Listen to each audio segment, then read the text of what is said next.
All right, good morning. It's October 23rd, 8:30 in the morning, and the quarterly Oregon State Marine Board meeting is called to order. Before we get to our agenda, we have a few announcements.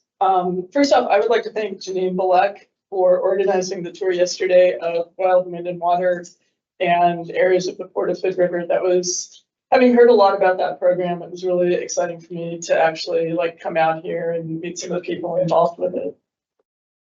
I believe Member Withy has something. Yeah, I have the privilege of recognizing Val Early, who served on the board for 12 years. She was a real privilege for me to serve with her. She's a true Oregonian who spent her entire life on Oregon. Born and bred, I understand, in Southern Oregon, on the river system down there, especially the Rogue River. So it's been a real privilege. I've always considered her, in my time on the board, as the matriarch of the board. She established the structure of the board that we have today and that we continue to use and will use long into the future. So I've tried to think of what qualities I would use to describe Val. One that comes to mind very quickly is dedication. She's truly been dedicated to the Oregon boating community for her entire time on the board, and I'm sure she'll continue to do that in the future. She would do everything and anything necessary to support the Oregon boater, including talking to the legislature and talking to the boating community. She would go out of her way, whatever needed, to do that, driving from her home on the Southern Oregon coast to wherever she needed to go. So it was quite clear that she believed in the Oregon boating community. She was always focused on the issues at hand. She made sure she was well prepared for every meeting. The first time I met Val, she explained to me that she was trying to change the board culture. She expected board members to come prepared and not learn about issues when they arrive. So she made it very clear to me that that was the standard she was trying to set. And that truly was what she did in my time on the board. She was very caring. She cared for not only the issues, but the people.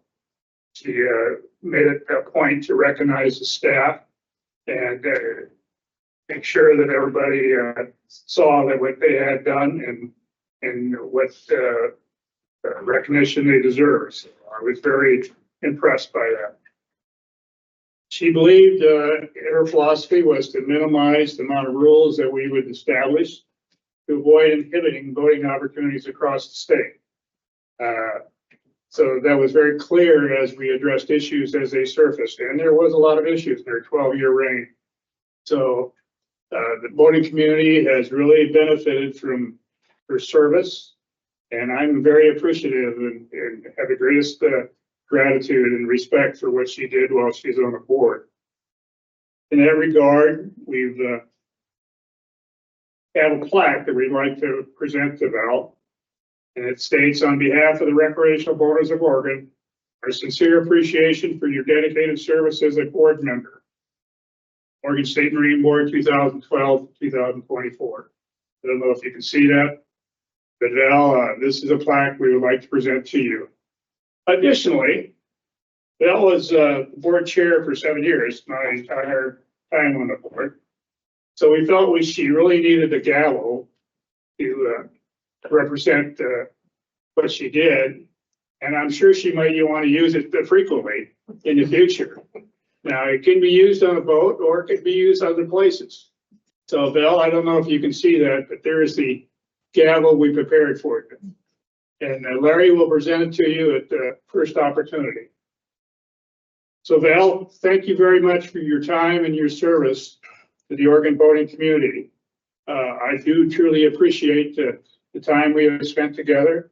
I know we didn't always agree, but I will always respected your education, your background, and your commitment to the boating community. So thank you.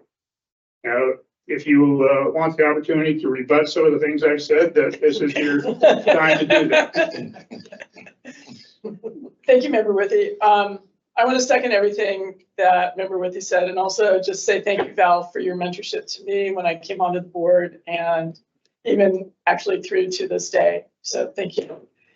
And with former Chair Early's leaving the board, we have a new board member, Dax Messa, and would you take a moment to introduce yourself? Thank you. Those are pretty big shoes to fill.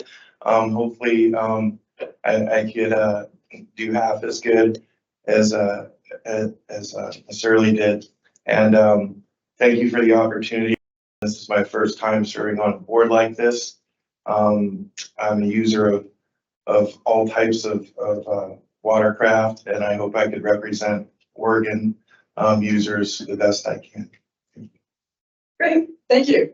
With that, we're going to enter into our agenda item. The first agenda item is the approval of the minutes from the July 24th meeting. Anybody have any comments or a motion? All right, we have a motion. I second. We have a motion and second to approve the minutes from July 24th. All those in favor? Aye. Aye. All right, no, any nays? Okay, the minutes are approved. Our next agenda item is the Director's Agency Report. Director Warren. Sure. I would just, from the staff perspective, just mention with Member Early going off the board that I learned over time that anytime somebody started to describe Val Early and it started with the term jest, she's jest, I knew they were about to inaccurately portray her. So I would get a lot of, she's just a fishing guide, or she's just a this, or she's just a that. Val, as everybody knows, she's amazing, great at everything she does. And I think she often had skills and background in history that people just overlooked with their word just. So really appreciated her time on the board. Point out for all members, the training dates coming up for our law enforcement training are in your board book. If you, we have some new members, you are always welcome at the training. We really appreciate it if we know you're coming, so that if we can accommodate that. But so if you look in the board book or you just want the dates called out separately, we can always get that for you. We've got some swim water training. We've got law enforcement academy, jet, drift, all those listed out.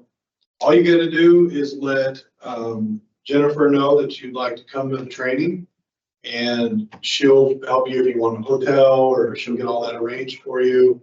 We'll link you up with Eddie Persichetti, who runs our training program, and he's amazing, and he'll have a plan to integrate you into the training. I know some of you have attended some of those trainings over the years. So take a look at those. If there's something that interests you, just let us know, and you're always welcome at the trainings for the day, for the entire training. I think the next training coming up is PWC training sometime in November, and that one's done right around Clackamas Park. And that's a great example where we actually adjusted the training. That one used to be done in the summer, and we found that everybody would come to PWC training in the summer, but only people that need PWC training come in November. So, that's our next one. But again, you're all welcome. Coordinate with Jennifer for hotels and travel, and we'll set you up with Eddie Persichetti to coordinate you in with the training. So I want to call it out. Town halls are going on right now. These we do every 2 years associated with our budget. And, you know, I know over the years, some members have attended the town halls. You're always welcome.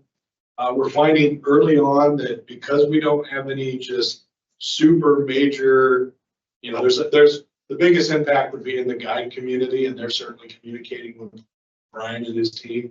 So we're not having big attendance, but we still feel like it's important for us to go around the state, be available in the communities, let people have an opportunity to come talk to us. And I often think about when we have lower attendance, sometimes that's good because, believe it or not, people don't come by public meetings to just say how great everything's going and that they love what the Marine Board's doing. It's usually when we show up at a location and there's 30 people waiting at the door that we know we're about to learn something about an issue in the area that we didn't know previously. So we actually have one tonight, 4 to 6 here. Again, that's staff. We conduct that. You're always welcome to attend. We've got one upcoming in the Portland area, Salem area, and we already did Bend, Newport. Thank you. I knew I was forgetting one. So Those are going on.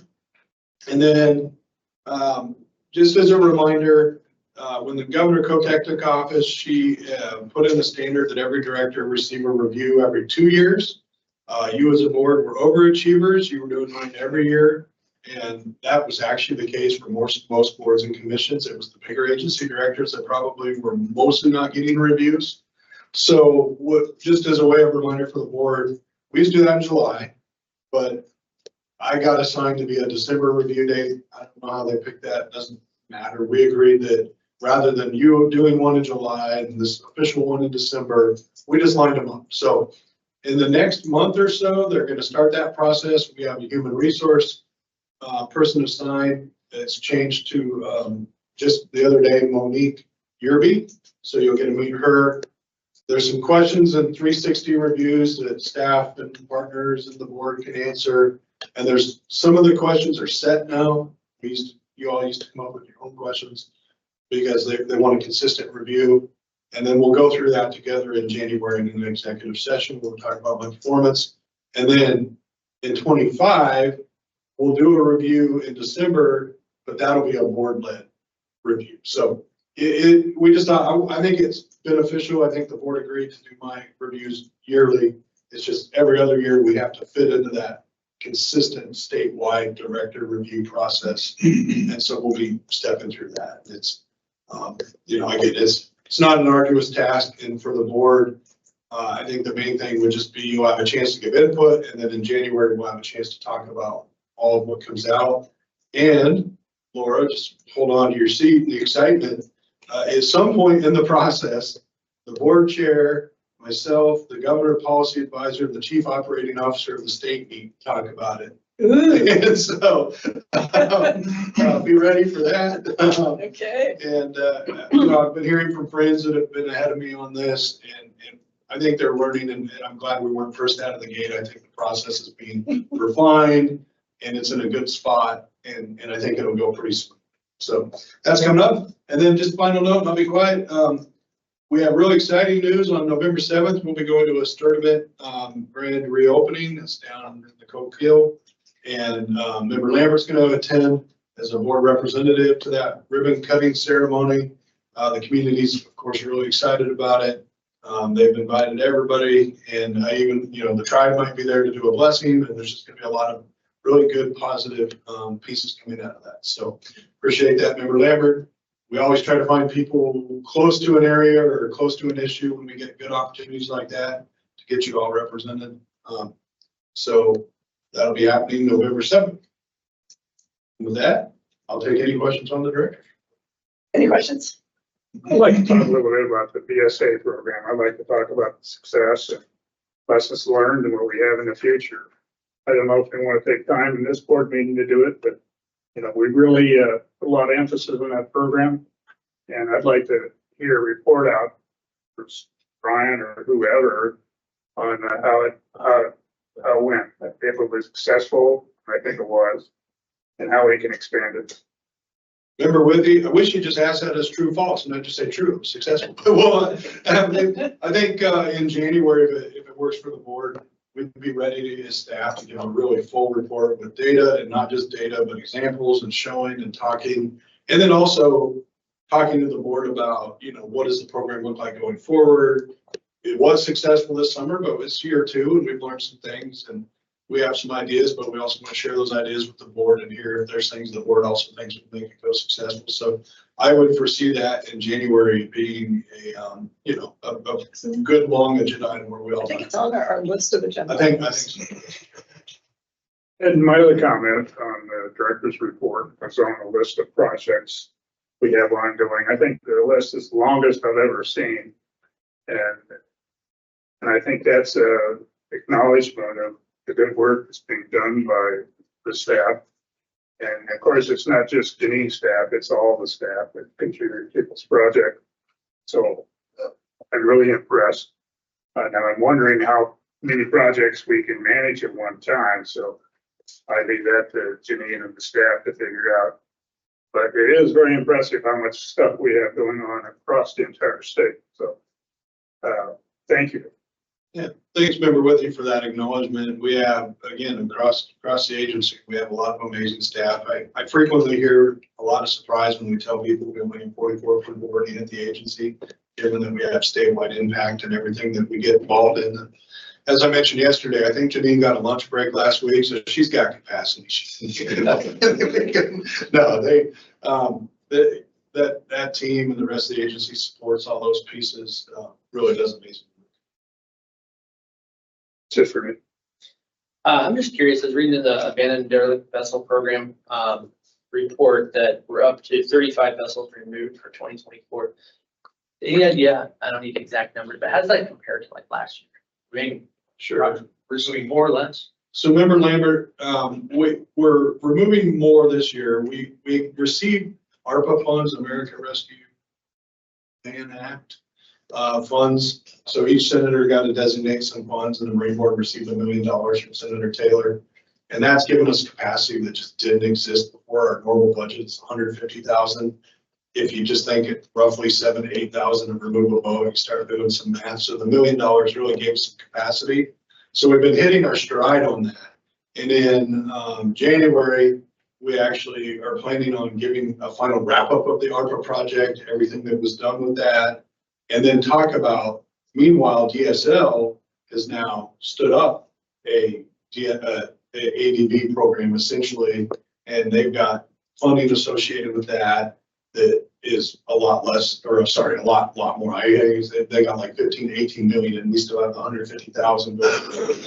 So we're going to talk with the board about in January about this is all the great things that happened with ARPA. This is what we did. Now looking forward, we're back to 150,000. How are we going to work with DSL to keep the good work going? And the good news is for those that have been around a while, DSL took 2 Marine Board employees that were deeply involved in the ADV program. So we have a good working relationship already out of the gate because they know who we are and we know who they are. And so, but we're all still learning too, right? Anytime another agency takes over something that another group has, and then they get some funding and we have some old funding, we're finding our footing on, is this your problem or is this our problem? And so we'll talk more about that.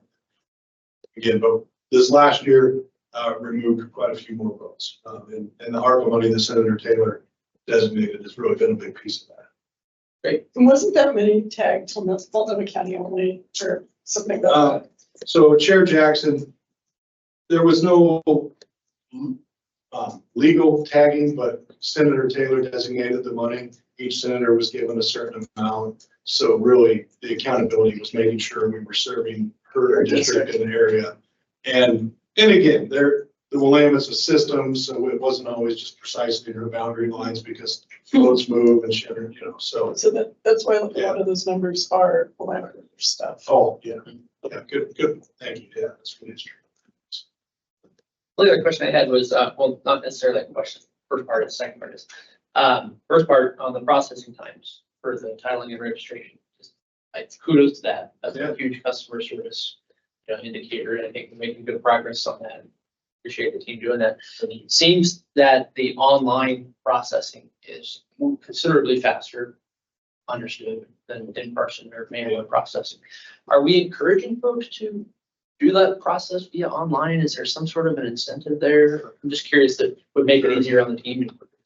Sure. So member Lambert, we've done over the years, we've been trying to get more people to online because as you noted, the big piece there is candidly people do their own data entry, right? Versus it coming in, you have to do the data entry and then process. So, but we've done that through, like, we used to mail everybody right around November, you need to renew. And we've now started to try to email people with some links to click and working on that to try to find that sweet spot of, we don't want people to just not respond and not register, but can we kind of get you to go to online? I think that, more and more, our online customer focused interface isn't as good as we'd like it to be. It can be a little clunky, but we're getting more and more people comfortable with it and renewing that way. So the one thing that we haven't done, and I guess maybe it's something we could consider, is really trying to advertise more around the idea that if you renew online, you'll probably get a quicker turnaround time than if you, but one of the things, he doesn't get a lot of time to shine, but, you know, Andrew Pop came over a few years ago from, I keep thinking like a year ago, but it's been like 2. From the DMV, and he's really just focused on a lot of process improvement, staff development, and it's just been amazing to see that team. I mean, they're the customer face. If you deal with the Marine Board in your boater, it's probably our registration team. And they're just, you know, nobody wants to be caught up more than them. And they just do an amazing job, and they really embraced trying to fix our processes and come along with that. And it's just been really neat to see. I don't think I've ever seen an area undergo so much process change and improvement and not have it also deal with some angst and anger and frustration on the staff part. They just, not that they probably haven't experienced that on a small scale, but it's just been really well done, and the staff really just shined in that area. So, you know, that we talk about it a lot, Andrew. You know, Andrew probably gets tired of talking to me about it. We all mention it to him at every meeting we're in, but I think we just continue to look for ways to make sure folks understand the. Yeah, well, I won't take up too much more time other than to say that the work that you said Andrew's doing on that, I think I get that when I'm reading these reports. I can see the effort that's being put into that, and administrative customer service is super important. So I really appreciate Andrew's effort on that. It's noticeable. Thank you. I don't have anything. That's, Nope. All right. Thank you, Director Ward. Our next item is our grant process. So Janine.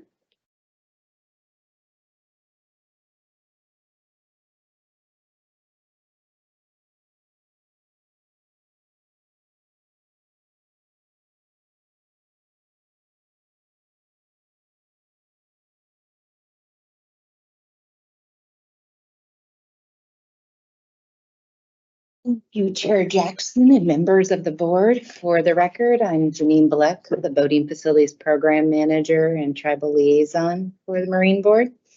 We're going to ask the board to consider 4 grants today.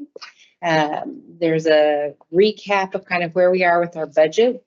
I will give you an update. I had a conversation earlier this week with the Klamath River Renewal Corporation, and they have completed all of the archaeological work, have preliminary designs, and they are moving forward with improvements to the 2 non-motorized locations. Because of their timing, they would like to ask for some funding that they can implement now. So we'll most likely be working with them through ODF&W to bring an application to the board in January to essentially get the gravel parking and the access into the site. And then ODF&W will most likely apply for our cycle 1 to do the vault toilet piece.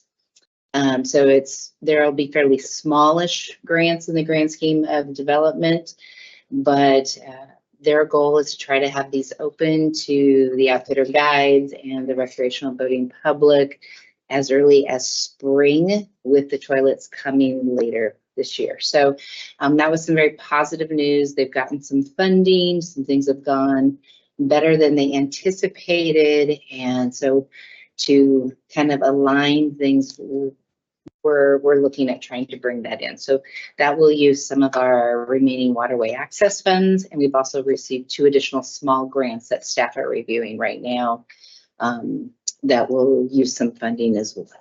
So just wanted to give you an update that we will have a couple grants we're planning to bring to the board in January to utilize any remaining funds that we can. Any questions before we start the grant process? Well, we have 2 new board members. You have a scoring system for these grant applications. They're probably not familiar with the scoring system, so maybe you could briefly just explain that to them. Yes.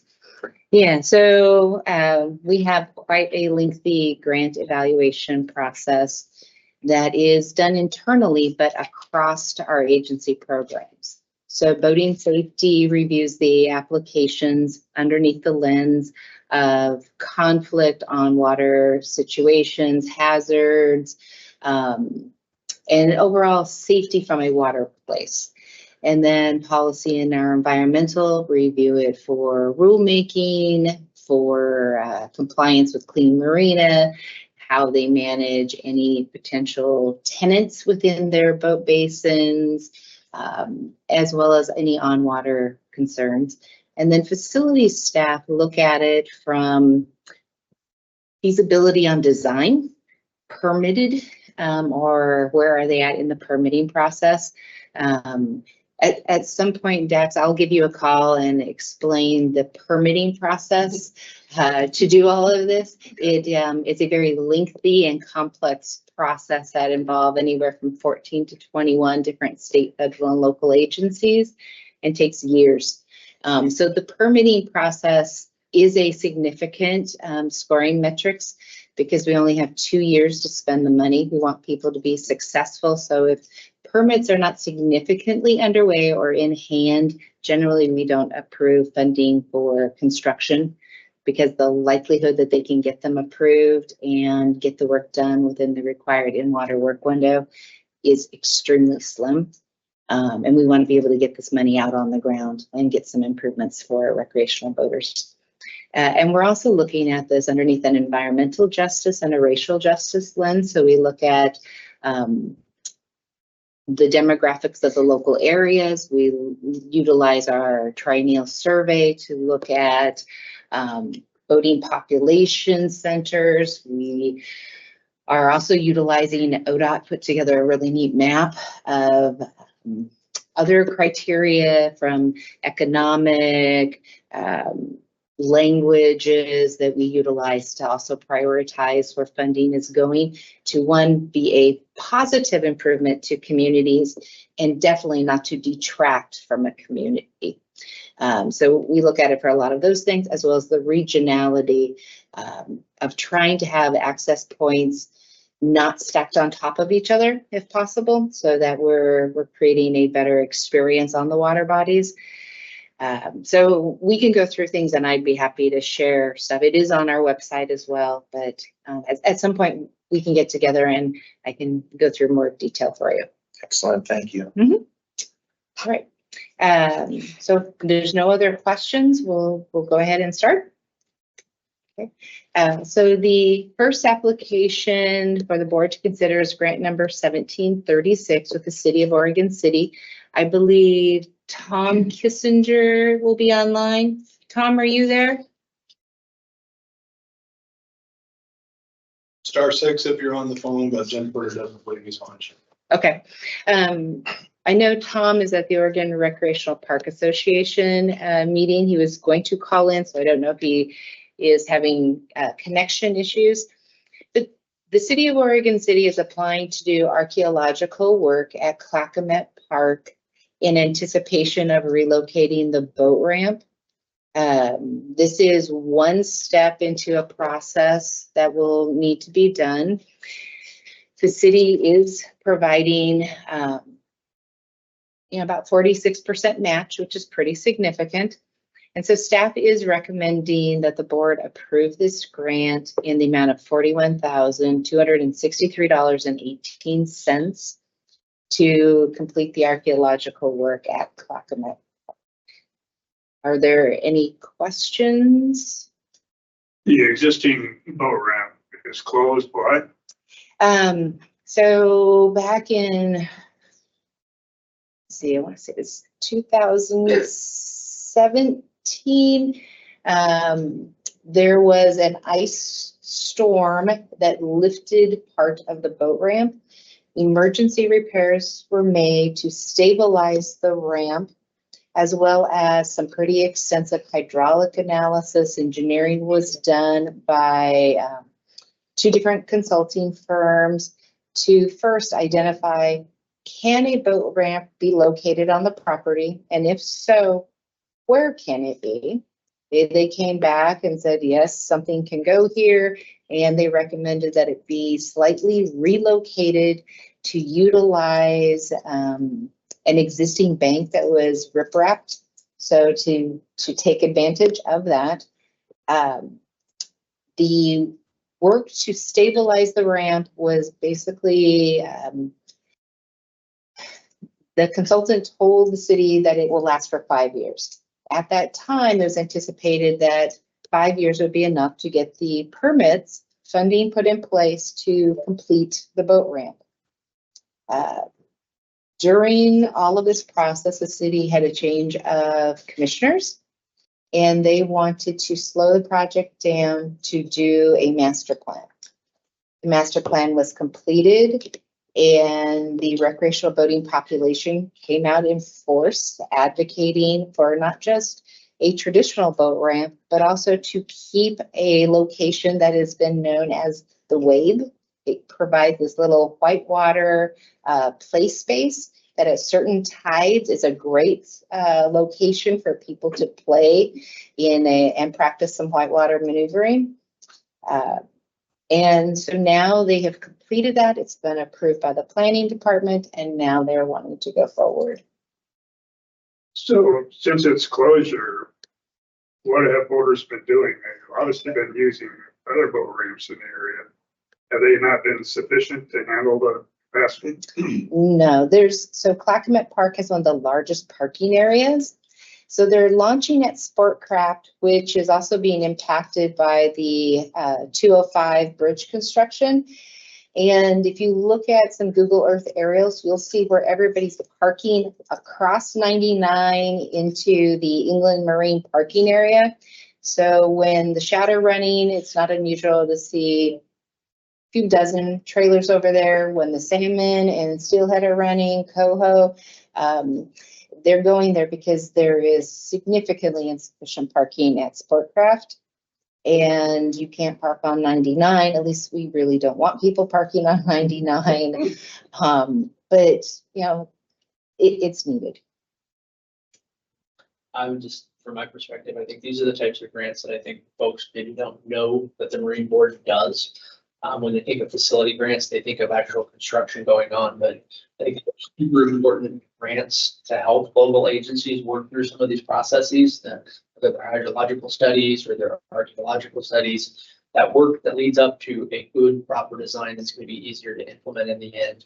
So many granting entities require you to have all of that stuff done before you apply for a construction grant. So I'm fully supportive of this. I think it's a great way to use our funds to help local governments, to help voters differently. Well, knowing a lot of people that used to use Clackamas, you know, the more that we can do to get it open and functioning again, I think is really important. Okay, with that said, I make a motion that the board authorize facility grant 1736 to the amount of $41,263.18 in state voter funds to match $35,079. We say $35,079.87 cash administration for total project cost of $76,343.05. I'll second. Any other discussion on this? We have a motion and second to approve facility grant 1736 as stated in the board book. All those in favor? Aye. Aye. Any nays? Motion passes. Chair Jackson, Tom did make it on at the last second. I don't know if he wants to just, you know, maybe say thank you.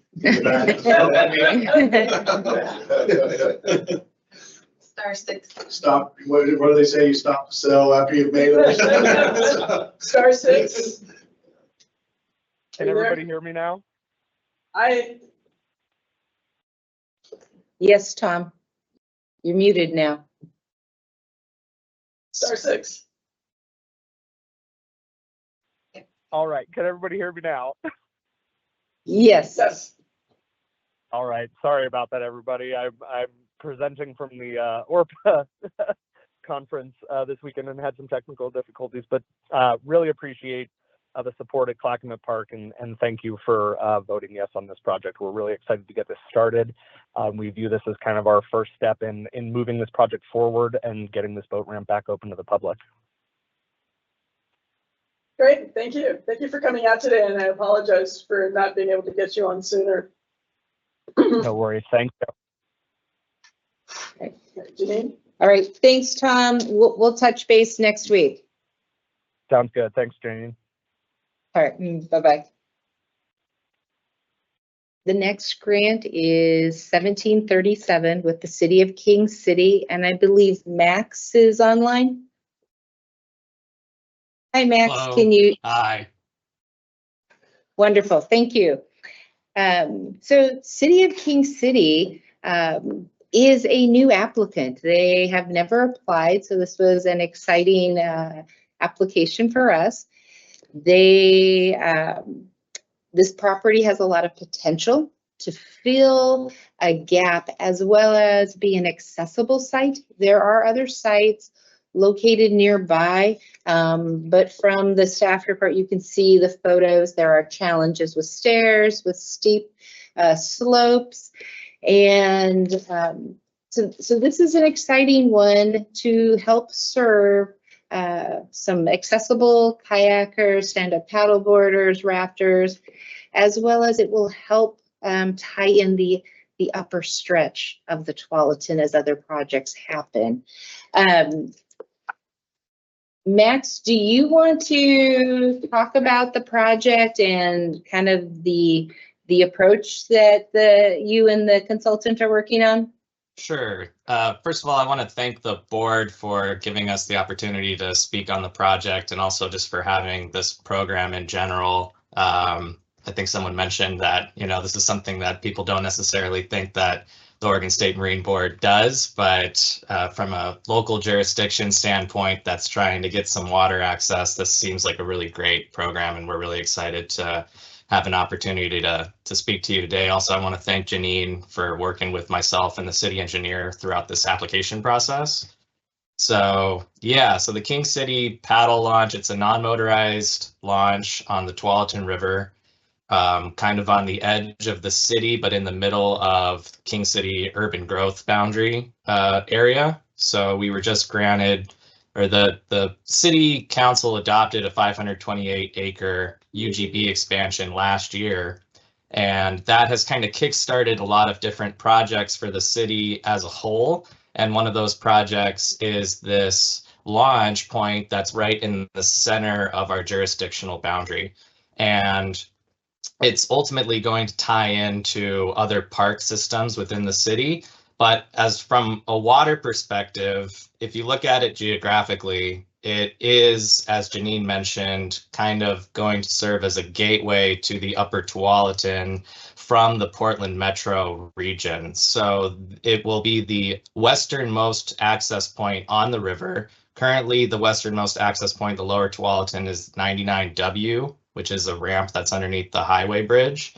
And that bridge gets really congested in the summer. And then if you go further east, you have Cook Park, which also gets incredibly congested, and Tualatin Community Park. So we're hoping that increasing the access will serve to lower congestion for the area as a whole. And then as far as King City is concerned, if you're not familiar with King City, historically, the population is elderly. The area is also next to a couple of mobile home parks, and it is just going to be hopefully a good launching point for people who aren't able to get outside of the city, who aren't able to go and access the other access points that are more congested down in more of the more populous areas in Tigard and Tualatin. So how we're approaching this grant, we know that their funds were pretty limited in this portion of the cycle at the end of the biennium. So our original ask was pretty high and ambitious. And after talking with Janine and kind of dialing the scope back a little bit to be a more realistic with what we can do within the timeline, myself and the consultant for the city have basically reduced the scope of work to be pretty much preliminary work for when we're getting ready to do permitting. So there's going to be some geotech boring that's outside of the water line. I know there was some staff concerns about the window and being able to fit in the window for getting underneath the water. But we're not doing any kind of geotech in the water within the scope of this grant money. We're just going to be doing conceptual impact mitigation plans and summary tech memos so that when we are ready to submit to DSL and the Corps for permitting, we have these preliminary studies already done, as well as like topographic, some more public engagement, utility coordination with some of the utility lines that are above the access point, some cultural assessments, and just a lot of that preliminary foundational work that needs to be done before you can actually start applying for permits. And we do believe that we have reduced the scope enough to where that we can get all that work done within the timeline, and it'll all be done before the end of June 2025. And that was some revisions that were done based off of feedback that we got from the Marine Board after our initial application. So originally we asked for almost $200,000, $185,000, and that was reduced to an ask of $70,000. With a match of $61,000. So we're trying to really show that this is a project that the city is really excited about and that we're really trying to move forward with and get going. Yeah. Thank you. So Good. looking at the photos and the write-up of the project, it appears the site's going to require a lot of development and investment before you're completed. And for me, it's always nice to know what the magnitude of the entire project, cost of the entire project is going to be when we make these investments, because we are making a commitment to the project and we're making a commitment to hopefully to see it to finalization. So do you have an idea what the magnitude of total cost of what you're trying to do is going to be? I think the cost estimates, including construction, were something around 700 or 800,000. That includes some asphalt and parking lot improvements. But again, this project is a component that's going to tie into a greater park project that we're doing. And that park project, we're seeking funds through Metro, Oregon Parks and Recreation Department, a bunch of different outlets, and that is upwards into like 4 or 5 million. But that's considered a separate project from just the kayak launch, but it is part of a greater scope of work that the city is looking at doing. We're looking at the kayak launch as kind of like a phase 1 because it's the river access point, and it's going to be connected to a larger trail that we're hoping to have full build out by 2030. But this is going to be just kind of like the keystone piece of that, and one of the first projects that we're trying to tackle as far as the greater outlook. But yeah, we're looking at about $800,000, I believe, for construction. I appreciate that explanation. To me, it's always beneficial to be partnered with other entities in developing these projects, and it just increases the usage, I believe, of the projects we're investing in, and makes it more beneficial to the entire community. So I appreciate that. Thank you. I was going to ask a really similar question, but maybe approaching it from a slightly different angle. Again, looking at the pictures of the site and having a little bit of knowledge of the process that Tualatin Riverkeeper did about identifying access sites. Was this one of the sites that was on there? Yes. Okay. What is the grand picture for the ultimate development of this particular site? Not as part of the whole regional park scheme thing, but you're talking about parking, restrooms, any opportunity for partnering with Tualatin Riverkeeper or another private entity to do some concession, kayak rental concession, or for education outlets there? Yeah, that would be great. So I've worked with Glenn over at Tualatin Riverkeepers, and actually this past summer was the first time that the Riverkeepers ever had their annual kickoff event in King City. So they attached a floating temporary dock to that little wooden dock that I showed in the application, and had their big kickoff event at King City. And so that kind of we had already been discussing this kayak launch, and I'm not sure if they took that into account. They didn't consult with us when they decided on that spot to launch that event. but we did participate in it, and I think they were surprised by the number of people that actually came to the event. I mean, they were booked out, and so after talking to Glenn and Mark Fitzsimmons over there, they seemed pretty excited about the site, and I think that once if we were to go years and years down the road and this thing is completely done and there is parking and all those other amenities are put in place in the trail, there would definitely be a good opportunity to partner with the river keepers and have concessions and things like that at this site. Okay, Because thank there you. was a lot of use, yeah. I think Janine knows where I'm thinking about that, but yeah.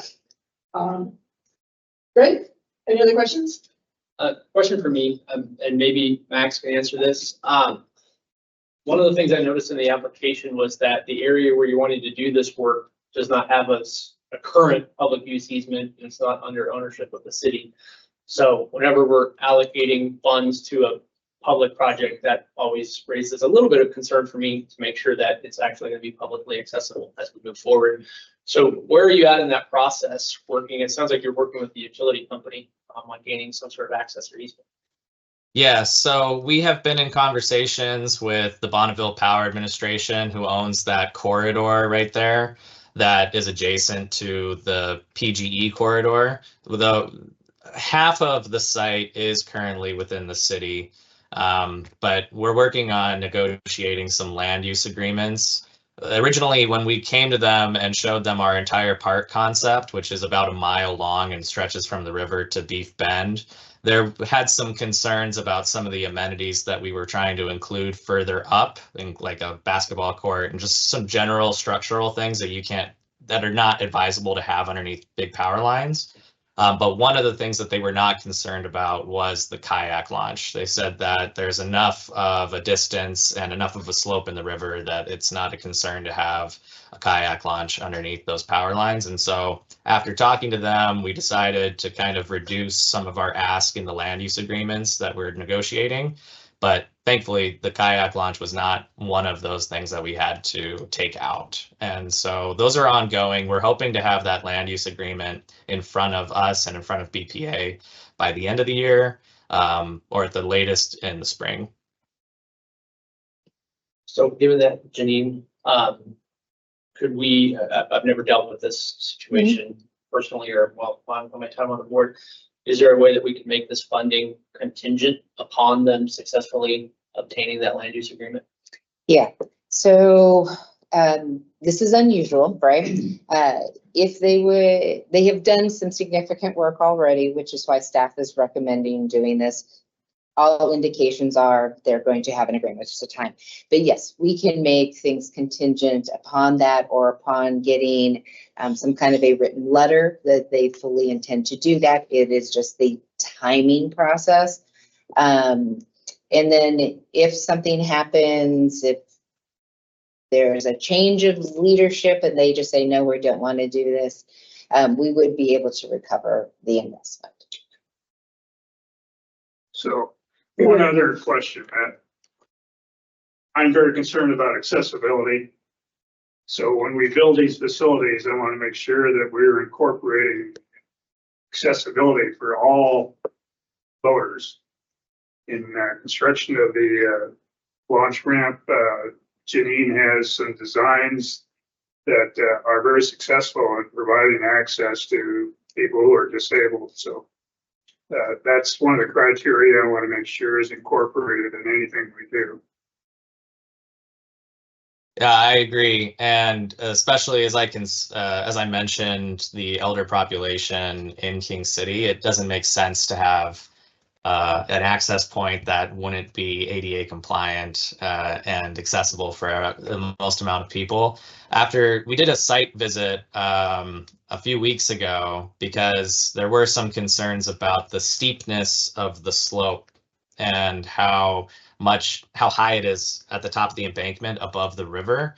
And just kind of conceptually going over how we would approach it, there was some consideration for, in order to get the ramp to be, I think it's 8% slope to be ADA compliant, we would want to pursue a route that basically pulls the top of the embankment back to lower the grade and allow for that slope to be accessible. And we would also be hopefully, I mean, we would be using the guidelines that are put forth by the Oregon State Marine Board to make sure that we meet those requirements.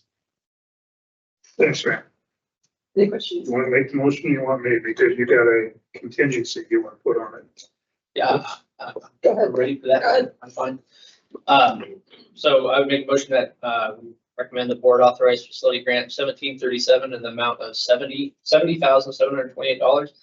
Waterway access funds to match $67,875 in cash and administration for a total project cost of $138,603, contingent upon the city obtaining a land use agreement of some sort guaranteeing public access. I second the motion. Okay, we have a motion and a second. Any further discussion? All those in favor of approving facility grant number 1737 as mentioned by member Lambert and amended by member Lambert, say aye. All right, Aye. Aye. Any opposed? Okay, the motion passes. Thank you, Max, for coming out today. And Thank you very Fran. much. Thank you very much. Can I make one comment, Jenny? Yes. On that, not specific to that grant, but just, I want to just reiterate again, especially for Dax, that is such a unique project and a unique process that the facility program does here with the State Marine Board in helping shape a city that's never been through this process before and setting them up for success and really just analyzing the budget, analyzing the scope of work, analyzing what's realistic based on all the experience that the team with the Marine Board does. And I think it's just, sometimes it's just flatly overlooked, and it's super important that a lot of local jurisdictions just don't deliver these complex, you mentioned all of the permitting agencies, they don't deliver them, but maybe once or twice in their career. So having a facility program really work, to help set them up for success, I think it's important to call that. Thank you. Thank you very much. It would have been really easy for us to just say, you can't do it in this time frame, no money. But we want to help serve the recreational boaters. This is a good project. It just was a little premature in how it came to us, but I think we're setting them up to be very successful going forward. And sorry, member. I'm way too informal with these things. It's all good. My human nature. All right. All right. Jenny? The next application is 1738, and I believe, Matt, Yes. you want to come on up here with us? Sure. So with us today, we have Matt McGrath. He's the Deputy Director for the Port of Astoria. And this project is to replace some really bad piles in their marina. You know, we worked together to identify and help separate what was eligible for our program and what was not. And also recognizing that the in-water work window is upon us. And they've got their permits, they've got all their clearances, and this is a great opportunity to stabilize a fuel station that's extremely important on the Columbia and continue to have that short-term tie-up space, that docking. Matt, do you want to add stuff? Thank you. I appreciate the opportunity to come and speak to everybody today. It's a nice drive up the river, and it's a great coffee shop downtown, so I appreciate that. But yeah, as Jeannie's talking about, over the last, call it 8-9 years, we've been on a heavy maintenance program at the port. We had roughly 300 piles to replace, the guide piles in the marina. They're not really guide piles, they were actually drill casings that were bought, 9-inch drill casings that were bought on the cheap back in the day, and so every one of them was failing. So and we've been just biting off 25 of them per year. So that's really what we're looking to do in here. The big one on this is the fuel dock. Because we recently completed about a $1.5 million dredging project, the piles that we're in are not keeping the fuel dock stable, so it's moving around. So we've had to do some re-engineering and looking at getting some bigger piles in there, so we're replacing it with 18-inch piles so we don't have a problem again.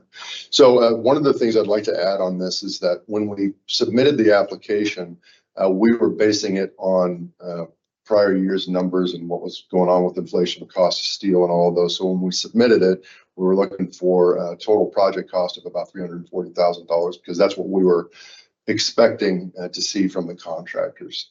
Steel has gone down and we recently got the bids back, came in at $250,950. So we can reduce our ask on this as well, if that will help, to 125 instead of 170. And that would still help us on the 50-50 to get this stuff done. As Janine mentioned, we've already got the permits in hand. We've been doing this for years. We've got the contractor lined up, ready to go. It's an interesting work window in that the Corps and DSL don't agree on when the timing should be. So one says, okay, you can do the pile driving from October through December. The other one says, no, you can do it from November to December. And so what we settled on is like, we're going to get it done between November 1 and November 30. So we fully intend to have this completed by the end of. So with that, I'll just open it up if you have any questions. So can you describe the process you're using to replace the piles? You currently are not putting them in the same location as existing piles, are you? They are. So what we'll do is we will pull out the 9-inch casings, just get rid of them, and then drive 12-inch, 12 3/4 inch in their place. If we have some that snap off, we'll just drive over existing because. So they're supporting something above. So. No, they're not supporting. They're just guide piles. Okay, so they gotcha. just floats. Yeah. Gotcha. So when you do replace them, what's guiding the dock with gangways? What's guiding the gangways? Yeah, you're pulling them out. Sure. They're serving a function. Oh yeah. How's that function taking? Yeah, they're tied together. There's multiple components. So it's a very large dock. So removing one pile is not going to affect There it. you go. So they're in the little bed, or when you replace the piles, are you having to change the foundation of them? Are you having to drive them deeper, or are they going the same? No, they're going about the same depth. A lot of them are going a little deeper. When you look at the West Basin, the way that the ground is there is that you have a lot of silt, but as it kind of shallows up, you come into a hard shale. So you have refusal at different depths. So we have 50-foot piles that we're putting in. Some we can drive all the way down. Some we have to get to about 40 feet, and then we have to pile drive for several hours. So what I'm trying to get to is when we put in new piles, we know they're set well, they're stable, and then will last for. Correct. And so, like yeah, one of the things that we have set up with the contractor is that they have to give us a drive profile. So we need to know how many times they hit the thing, how deep it is, what the cutoffs were, all of that. Any other questions? It's a pretty straightforward project. Obviously needs to occur. I didn't have a question until you started talking. That was just curious. So the only question I would have is, you mentioned dredging.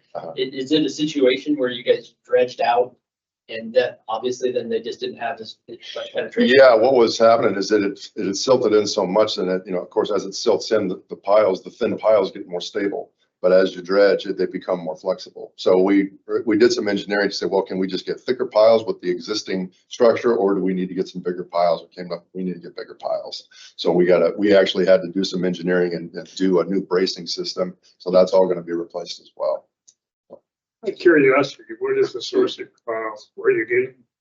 We get them from, well, Ferguson Construction is going to be doing our project. And so they source them. They get them from different places. A lot of times they have them on hand. In this day and age, the cost of those piles really shot up. Yeah. And that's concerning. The sooner you do it, the better we are, because the cost is concerned. Yep. I was surprised when you said the cost actually went down.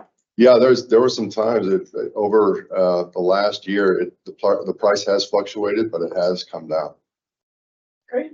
So we hit it just one of the rare times that we hit a good time. So. Well, that's, I'm also the whole ambitious of completing this by the end of November. Like, wow, okay. It will be done. It needs to be done. It will be done. That's fantastic. Do we have a motion? Is this it? Is this it then? Is this all the files that need to be We have replaced? 2 more years. So we have 78 left. So we were gonna do 25 following year and 28 next. So we're gonna be looking at funding more in the future. Oh, yeah, I'll be here every year. I guess the only other question I would have, it sounded like you have 50,000-ish, if I did quick math right, Sure. left over there. Is there a reason that we would amend that on the budget or leave that as their contingency, or is there a way? And if you were showing like $10,000 to $11,000 per piling, is there a way you get a few more piles done? Unfortunately, the way that it works now is that we have an approval by our commission already to go for a $250,950 project. Anything more than that has to be amended, so I couldn't guarantee that. Okay. And yeah, I think it's probably simpler just to keep it at that. And I will say, this is very unusual. That's not very often people come in and say, give me less money. So I do think that also speaks to the port's integrity in getting this done. And and you said about 125,000 is what you're thinking? 125 would be great. I would support reducing our award to the $125,000 amount. So you're amending the staff's recommendation to 125,000. Are you amending anything else in that recommendation? Everything else they're saying, right? Other than the grand total. So what was the difference again, total difference? $44,525. Say it one more time, 44,000. $44,525.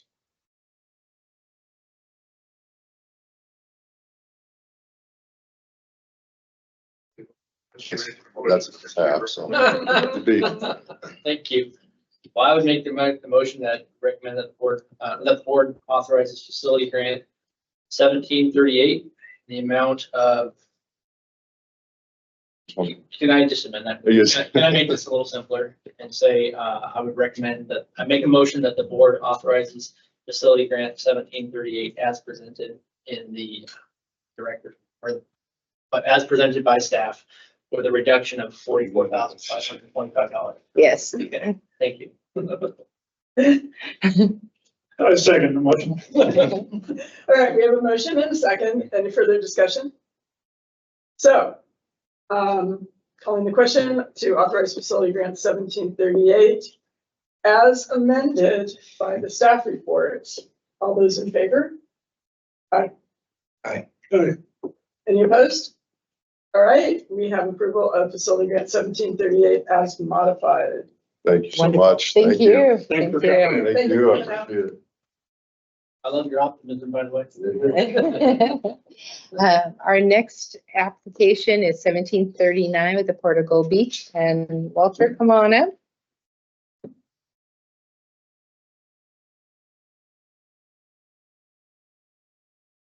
So this is a project at the Port of Gold Beach to basically replace some power pedestals and some lighting on their sport dock. What was there is pretty cruddy. And they're wanting to put some things in that are going to be safe and not constantly trip the meter, and nobody's going to get shocked, and having light during those low light fishing conditions. Add some more. First, I want to say thank you to Janine. She's incredible. The work she does for you guys is off the hook for everybody in the state. Also, thank you to the director. Thank you guys for what you do for Oregon's boaters. In regards to the Port of Gold Beach, I thank you for your consideration. We're a port at the mouth of the Rogue River. We're in a location where we get hit hard with extreme weather. So this stuff gets a lot of use from the boaters, and it gets hit hard by Mother Nature with the boaters and the traffic that we have in our area, specifically from July through about now. To us, it's just very important to put something out there that not only is going to make it safer for them while they're on our docks, but we're hopeful that if they can get charges back to their boats, it's going to make it safer for them while they're also out on the water in the Port of Gold Beach and the Rogue River Bay. So that's where we're at with the project. Thank you. Any questions? You say the dock has not had electricity or lighting in more than a year. What have you done? Well, we started. So what happened was is I took over 2 years ago and started taking on a few tasks. And my plan was to take this on about 2 years ago. And the port itself paid for the project all the way to the top of the ramp. And when the electrician got to the top of the ramp, he came to me and says, I'm not going to continue along any farther. I will take you to this breaker box. But if I go from this breaker box down to this dock, I can't put my name on it with everything that's going on down there in regards to those old pedestals and those old lights. So I've been sitting on it without power and communicating with the commission, and that's where we're at. Sounds like a real safety It's, problem. it has been a real safety problem. We've got it shut down, so nobody has a chance to actually hurt themselves. The good news is the fishing was good this year down there, so I didn't receive a lot of complaints on it, but you know, sometimes if fishing gets bad, boaters get weird. And That's a t-shirt, Walter. If the fishing that is a t-shirt. It's on your minutes, Larry. You say it's shovel ready, so We're ready to you're go. all set to go. And you're gonna have it completed by the end of March. That's what we're hoping for. I'm rather new to the port management part of this, so I know if you're banking on a contractor, sometimes that contractor gets busy. I'm also looking at it as I think it was $67,000. I hate to sound negative, but I know that there's probably going to be more than $67,000 involved since I've been waiting on this for 2 years. But yes, we are shovel ready. So expect the cost to be greater. Is the budget you have based on prior estimates? That's correct. That's correct. So is there an opportunity to maybe update that to know what the final cost is gonna be? I believe that this is going to be accurate, and what I'm getting at is I'm expecting that the port is going to spend more money than the $17,000 that Okay. it shows. That's So you wouldn't be coming back then? no, sir. As Astoria put it, at least not this year. Sure. Sorry. Certainly sounds like a essential project to me, if they're gonna continue operating the port. Yeah, Okay. from my perspective, you said, I'm with, it's just a safety concern that needs to be addressed. The other thing I would encourage you to do, speaking of spending more money, is just, if you haven't already, I didn't see that in the quote there, that the electrician had given you, just double check and make sure that it's not a prevailing wage job. Or whatnot. you. That can bump your numbers up a little bit higher. The Yes. Sort might be eating a little bit more of it. Thank you. And you said the boat dock isn't being used at all right now? It's being used, but it's not as busy right now as it is for us between June through October. So we're completely stuffed June through October, and then it lessens this time of the year. But there are boaters. We have about 35% of it is full right now. And in the mornings when people are getting ready to go fish in gray light, it's just dark out there. and- It's dark. Oof. It's Yeah. dark. And we also have a few issues in regards to the less fortunate that have a tendency to maybe want to come and take things from boats and docks Sure. that don't belong to them. So I think the lighting is also going to be very important. I think there's 6 to 8 lights that's going to make it safer. Is this the only area in the marina where you had this issue? No, our commercial dock was just as bad, and we took that on ourselves and did that about 8 months ago, and it was pretty much the exact same cost. But the port itself is pretty tired, going to need maintenance throughout. Any other questions? I make a motion that the board authorize facility grant 1739 in the amount of $50,833. State board funds to match $16,944 cash. For total project cost of $67,770. Okay. We have a motion and a second. Any further discussion? All right, all those in favor of approving facility grant 1739 as described in the board book, say aye. Aye. Aye. Any opposed? Okay, motion passes. Thank you for coming all the way up. Thank you. from Gold Beach. Well, Val Early did it all the time, and she's my mentor. I figure I could probably make the drive also. That's my compliments to Val. Thank you. Thank you, Jenny. Anything else? That's it. All right, let's take one more item before we do a break. So let's do, item C, the Aquatic Invasive Species Program update. Thank you, Chair Jackson and members of the board. So this will just be a real quick update. We started the program in 2009. Our budget is approximately $1.7 million per biennium. The majority of that goes to ODF and W, and they manage the boat inspection stations. And they've had a good year this year. They had their coordinator retire. They replaced them. Appears that there's new energy in the program, so they've been able to fully staff their inspection stations, and they're on target with the number of inspections. So all of that is going well. We also fund Portland State University, where they go out and do sampling to look for invasive mussels. Primarily the mussels are the concern. And we also spend about $80,000 going to law enforcement.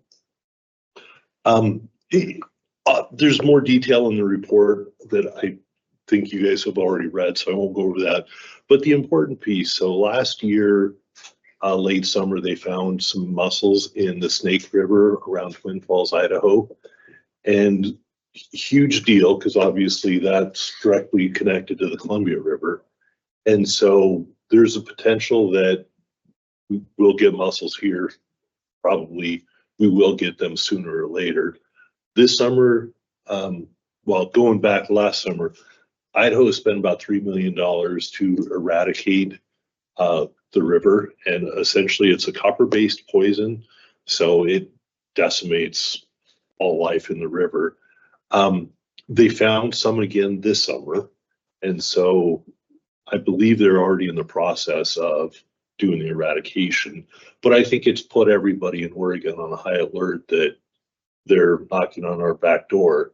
And so we need to prepare. So we anticipate that there's going to be a bill this summer to increase funding, this session to increase funding. We don't know what that's going to look like. Senator Helm's aware of some of the issues we have with the Coast Guard about funding programs other than voter registration with our tag system. So we're hoping they'll look at other sources because, boaters are a potential transmission source. But as far as if we have mussels in the river, boaters probably aren't the most impacted. The mussels are really good at colonizing and finding pipes and clogging pipes. So the power producers, the irrigation districts are probably some of the most impacted users. So there may be an opportunity to spread some of the cost beyond just boaters, and also fishermen would be another potential transmission source. And right now the boaters are probably the smallest population. So like I said, we don't know what that bill is going to look like. If we have the opportunity, we're going to try and, make the legislature aware that, boaters, probably should continue to pay for some of it, but there's probably some other party that should additionally pay for it. And obviously that's a legislative fix. So we'll have limited ability to, provide our opinion. But that is coming. So, and also Oregon and Washington have put a joint work group together to look at opportunities, to see how we are prepared and what needs to happen in the future. So when the mussels do come, we have a response in place. So I'm happy to take any questions. Couple questions. How are we staffing the inspection station? So there's, let's see, 9 inspection stations, I believe. Those are all staffed by ODF and W. So our role is promoting clean, drain, dry. And we do that, we provide signage to most boat ramps or any facility that would like one, we'll provide them. We also put an advertisement in ODF and W's fishing regulations. And so we're primarily the funding source for ODF and W, but we're not primarily responsible for inspection stations. We pay for their staff? Yeah. What does eradication look like? Do we pour chlorine in the river? How do we do it? So what Idaho did, it was a copper-based substance, and essentially they took a section of the Snake River and killed it. Because my understanding is the copper poison will kill all fish, all invertebrates, any. I'm not sure if it attacks the plant life, but it decimates the river. Fortunately, it's not a salmon-bearing location where they found the mussels. So I don't know if we could do that, right out here. So it's a pretty intrusive process. And we had some exercises, I recall, in Village Chinook. Obviously, we didn't pour copper in the Chinook, Yeah. but we simulated it, I guess. Interesting. So how do you measure the success of that then? They must visually inspect. So we're using Portland State to go out and collect samples. And my understanding is the immature mussels are called veligers, and they're microscopic. So they'll essentially take a seine net and go through the water body, whether it's the lake, the river, and look at what's collected under a microscope to see if they see any of the mussels. And in the Snake, they also had divers go down looking for actual mussels. My understanding is that they found one, and it was killed in 2023, but they found additional immature mussels this year. So I have not heard if they found any actual live mussels. Thanks. Okay, Just to add that I drive by the Ashland station twice a day, to and from work, and they're staffed every day, rain or shine out there. They do a great job. Yeah, I'm envious of them sitting out there doing that, but it's important work. The new manager has done a great job of getting fully staffed. Historically, ODF and W has not spent all the money that we've allocated for them. And so I think they're definitely stepping up that effort, and that they're trying to make this person full-time. He's part-time AIS, and then he has half-time other responsibilities with ODF and W, but they're trying to make him full-time and hire some additional staff. And I think my understanding is that's within the essentially $1 million contract that we have with them, or agreement with them. So they're not going to be asking us for additional funds. So I think it was last meeting, we had heard that Rick Boatner, their longtime Yep. AIS Yep. person. He retired. Retired. Is that the position they're trying to make full time? Yeah. Keith Denhart is his replacement. And so they're trying to make him the full. I always thought he was full time, but. Well, he's full-time with ODF and W. Yeah. Just the AIS lead person is a half-time. Perfect. Thank you. any other questions? How do we determine where the inspection stations are? Are they basically at all border points? There's only 9 of them. Looking at Idaho having these mussels, are we making sure Yeah, so samples coming from that way? We've got a station there. we've got one in Ontario. We've got one in Ashland. I believe there's one near Klamath Falls. I don't know if there's one on I-5.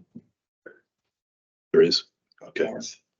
So member Mezak, when the check stations were established on Fort, that was great.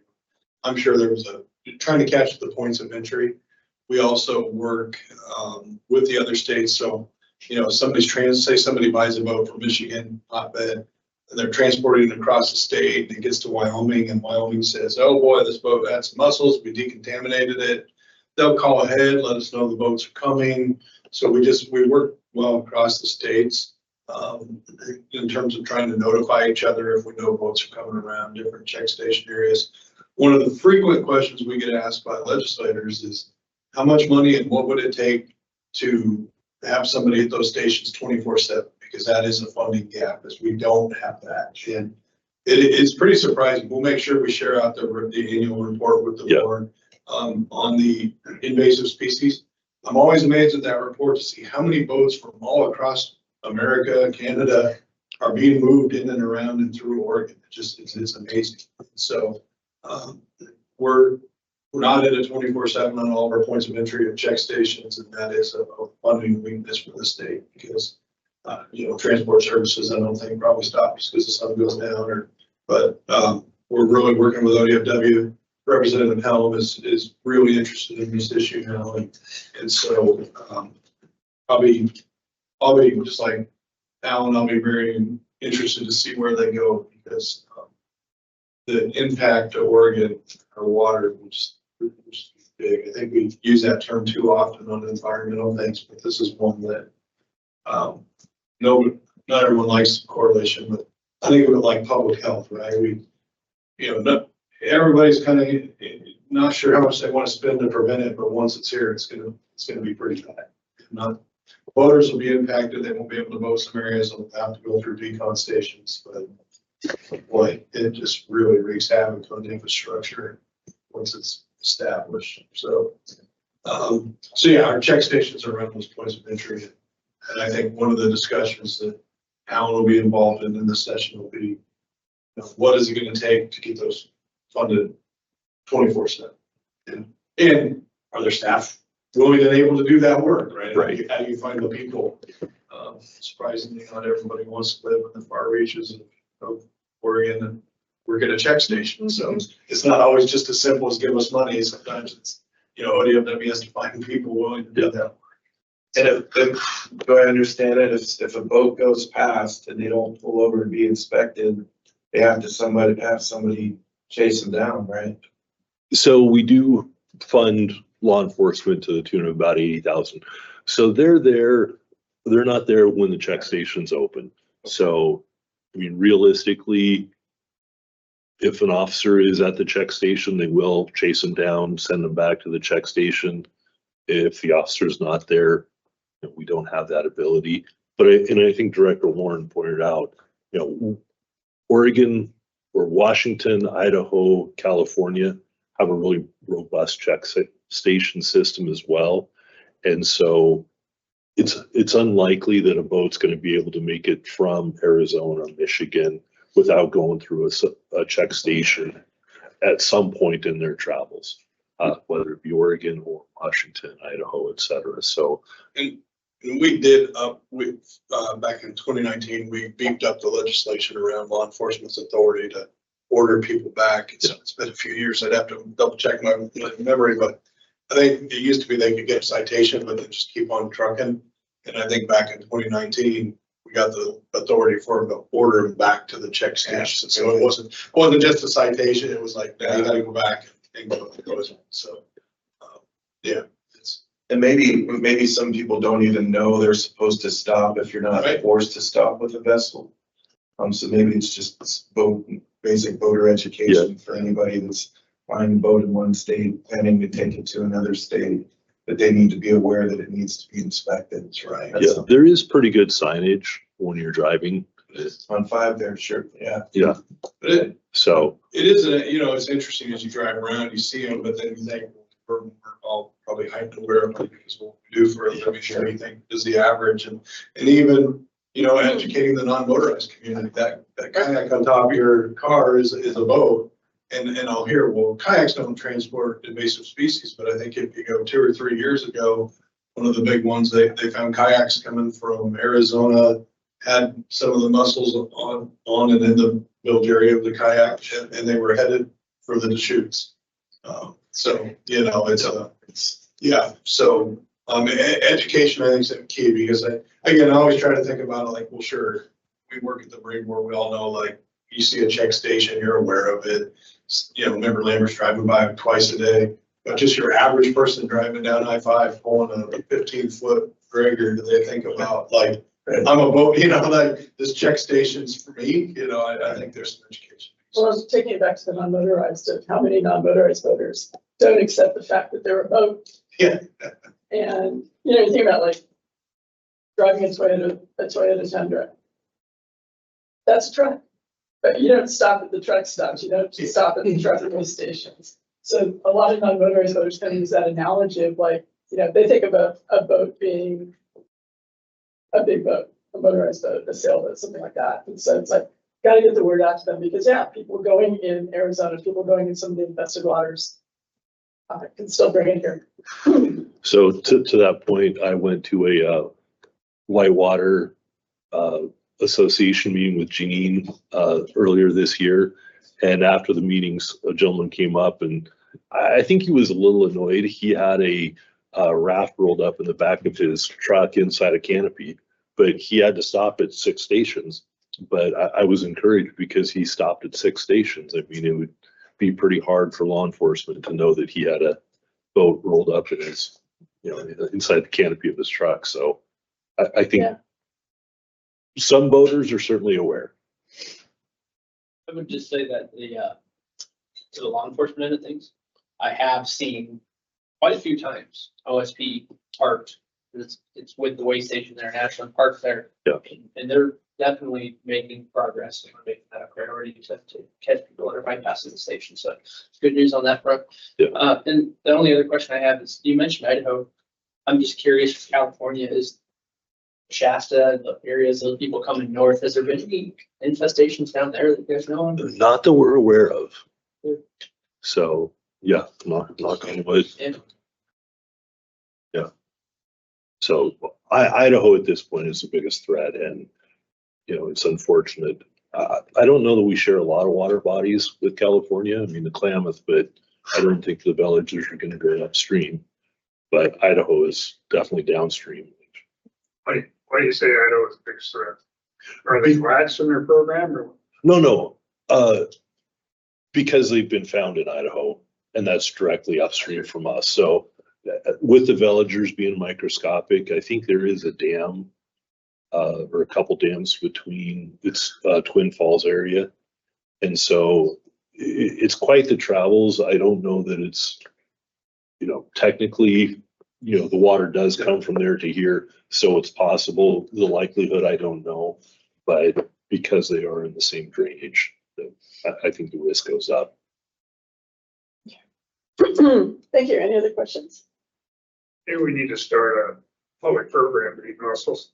There is a person who runs something up in Washington, a bit of a nonprofit that has a T-shirt that's like "I eat invasive species," Yeah. and it's some of the There have, varnish and things that. there have been some fairly well-known chefs in various parts of the country that have had invasive species dinners. Really? As like fundraisers for a river keeper or something like that. Unfortunately, these mussels They're pretty are tiny. pretty tiny. It's going to be a lot of shelling. So we've been at this for about an hour and a half, and we have 2 fairly big agenda items coming up. Do we want to take a break now, or do we want to push on? Okay, so let's take a 15-minute break. And we'll be back here at 10:15. For those that might not have found it, there are restrooms on this floor. He's back toward the entrance. Keep looking around.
Okay, we are back with the quarterly Oregon State Marine Board meeting.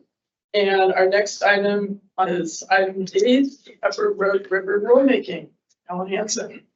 Thank you, Chair Jackson. So the presentation today is a couple aspects. You had requested some law enforcement data. So the first several slides were prepared by Brian Paulson, our drawing a blank as to his name. Let's see, thank you.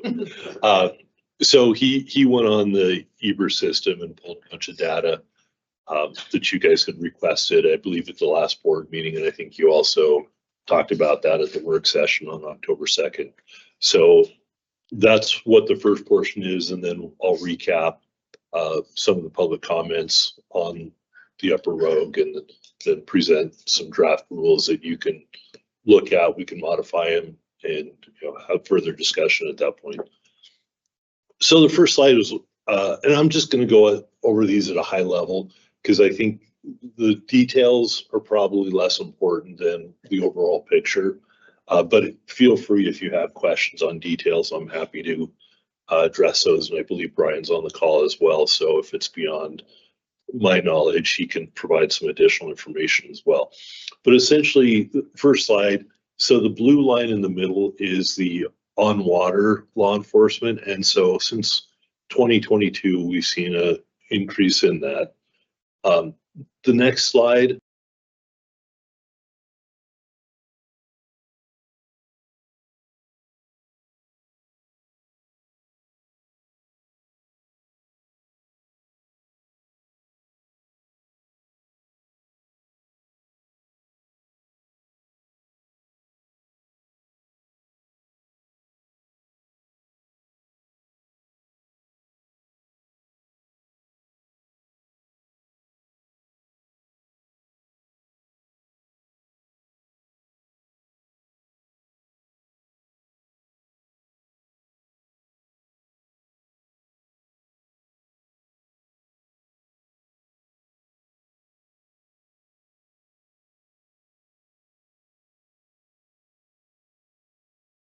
Shady Cove boat ramp.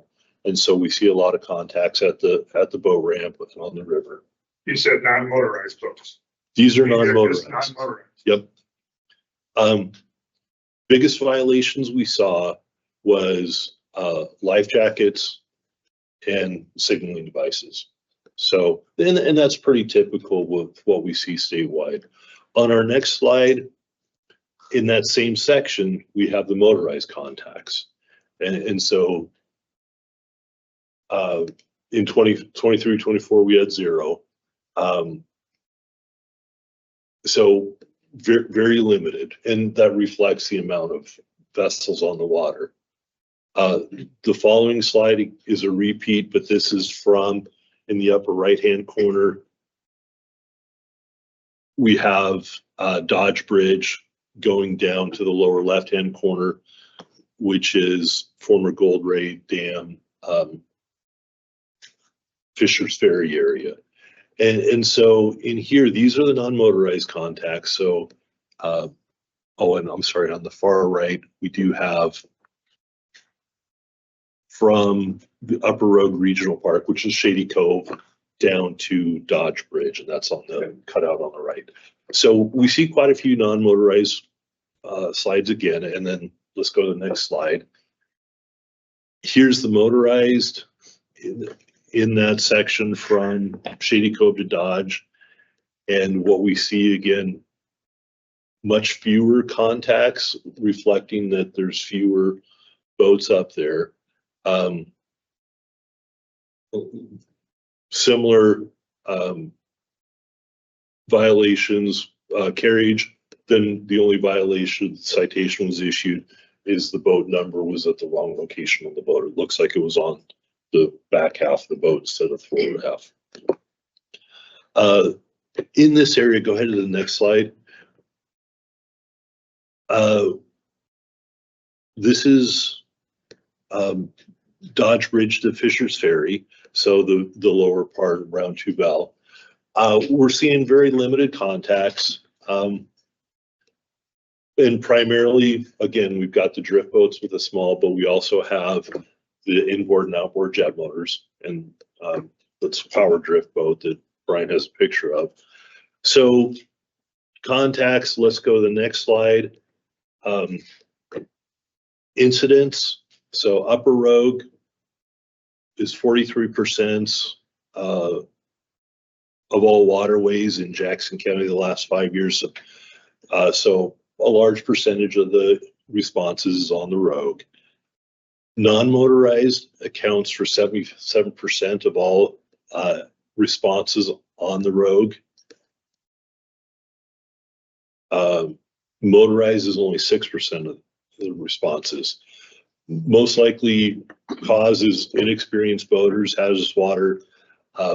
Shady Cove commented about they have a large rental business, and so some of those people lack knowledge on how to use the waters, the boats, and the dangers associated with the river. Let's go to the next slide. This one I think is very interesting. BUIs. So in 2019, there was a 2-day special emphasis, and they issued 23 BUIs for intoxicated boaters. 17 of the 23 were in rental rafts. So, you know, it paints a picture of some of the activity on the river. That's really not what we're here to address, but I think some of the incidents are definitely alcohol related, also inexperience related. On the next slide, talks about injuries. So 0 motorized injuries in the 10 years. We have had the rental rafts, inflatables are 50% of the boating fatalities. There was 8 in the last 10 years. 50% were the rental, 50% were, 50%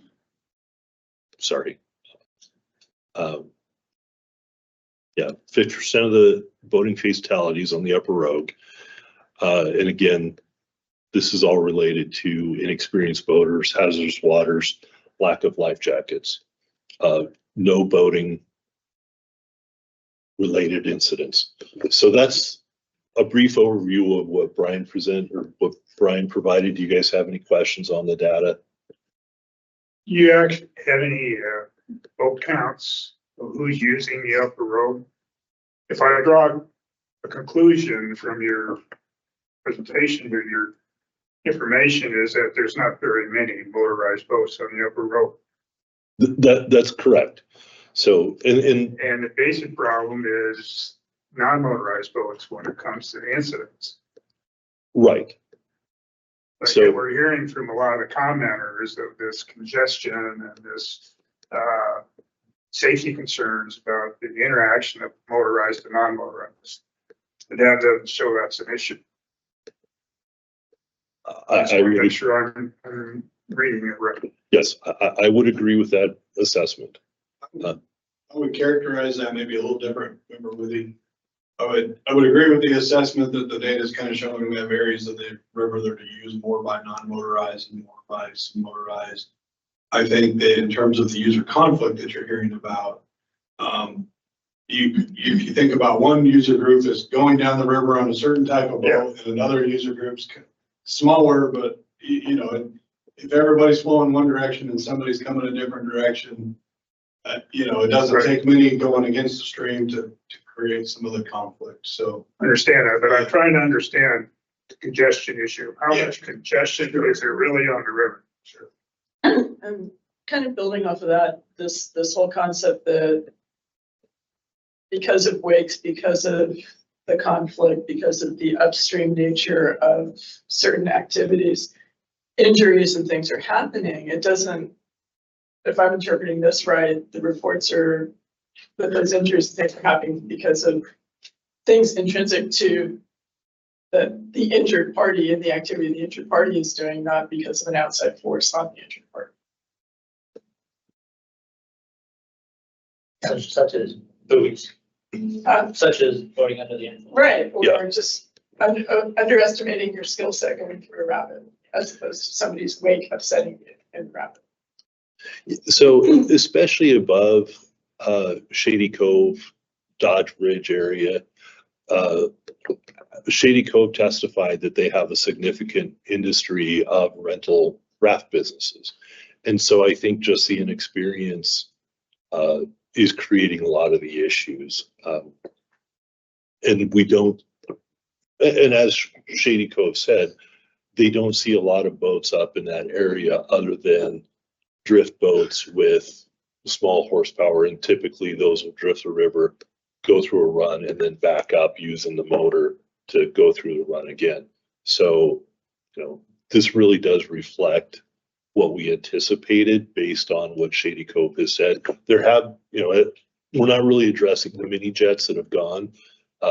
Typically, you know, my understanding from the testimony is it's not necessarily a problem today. There are a couple boats that do go up there, but their biggest concern is about, you know, how those will impact the economy and impact to the fishermen rafting businesses in that community. So one of the challenges I have is having real quantitative data that I can utilize to make decisions on what's going on the river. And what is the potential for accidents or the potential for safety issues. And I don't have that quantitative data. I can look at the incidents that you're reporting, but how can I translate that into the number of boats? How can I translate that to the potential for an accident? We're being told by the testimony that the potential is there. That's going to happen anytime. But am I really seeing that in the data? I don't really see that right now. I would come on that member with you is, you know, there's always a difference between data and information, right? Yeah. And so the challenge with our data set is this is what we have reported from law enforcement. You might say it's directionally correct at some level, but they're also not on the water all the time, every day. They're not interacting with everybody. So I think to your point, it's like we have some information, we have some data. How do we, you know, it's difficult from the board. In the ideal world, we'd have a daily boat count of every type that's moving around in this water body, and we'd understand that. I would caution the board that this data is probably reflective of what's going on in the area, but it certainly isn't a daily boat count or an exact approximation of what's going on in the water area. And I would agree. And first of all, Alan and Brian, I just thank you for bringing the data to us. I think several of us on the board asked for that at the last regularly scheduled meeting, and I mentioned that at the last work session that we had down in Medford as well. I'm very, very sympathetic to the information that we received from the public and personal testimony. Super appreciative of everybody who came out to provide that testimony. I think everybody at this table has spent considerable amount of time reading the reports that were sent to us as part of the testimony as well. What we really were missing, in my opinion, was this view of things to put together as Mr. Warren mentioned, kind of to paint a picture. From my perspective, I think it seems to validate some assumptions, at least that I had in my head, that when we talk about the upper road, we're really generalizing it when we say the upper road, right? It's being it's being used in really different ways on different sections there. I think it also paints the picture, and again, not exact, but just broad stroke painting the picture that while we have a couple concerns that public has brought to us and our peers at other agencies have brought to us, being fish, wildlife, and then safety. Yeah. You know, those two separate concerns. There may be a potential for safety issues on the road. I won't dispute that, but there doesn't seem to be a history. Yeah. Of safety issues. Could you go back to that slide?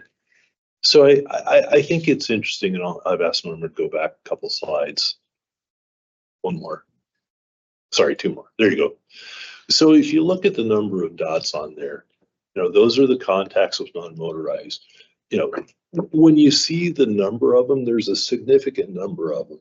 And I think that reflects the amount of use for non-motorized. If you go to the next slide,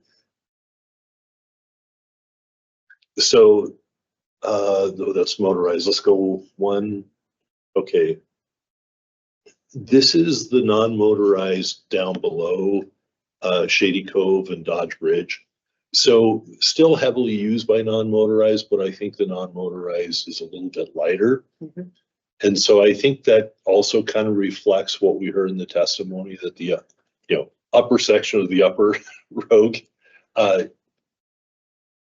there is the potential for more issues because just of the volume of use, where on the lower section of the upper river, we have less, at least contacts with non-motorized. So I think we have a lower density. Or that's how I would interpret some of this data. So, and I agree to that. We also heard there's more motorized road traffic. I'll call it the lower upper Yeah, road yeah, than there is in the upper road. yes, But it's not, the data here doesn't reflect that there is incidents between the non-motorized and the motorized and the lower upper road. That's how I'm interpreting it. Yeah. Yeah, and I was just pointing out because of the higher volume, that if there does become more motorized above in the upper, that creates a potential for higher risk. And another distinction between the upper and lower upper road is the commercial non-motorized road traffic. Is that correct? So There's more commercialized road traffic on the upper road.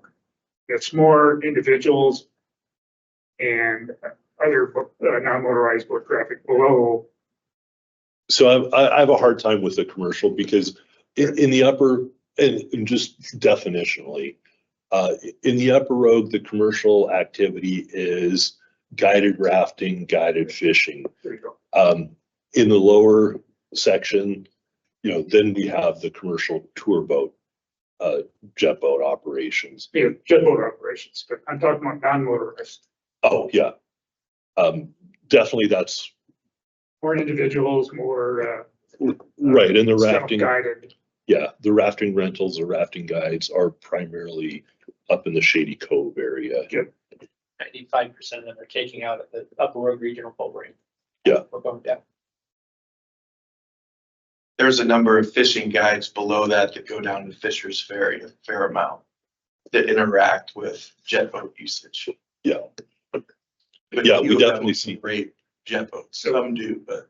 Would you say on the lower section that it's more skilled rafters and boatsmen than on the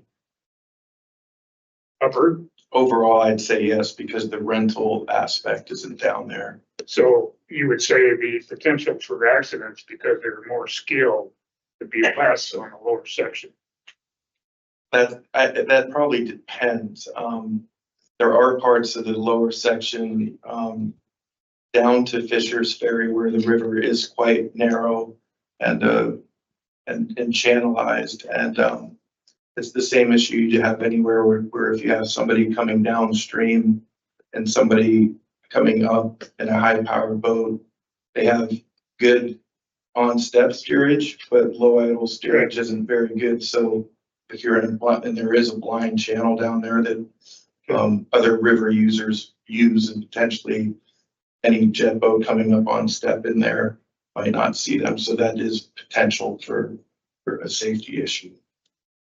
So what I'm trying to say, I guess, in my own way, is that they're more skilled and they know the rules of the road better in that section than on the upper section.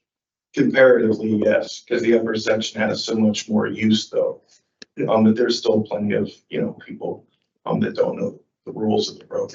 Now, we also kind of heard concerns about swimmers and waders on the river. As we go to the lower section, do we still have swimmers and waders? Yes. Okay. Yeah.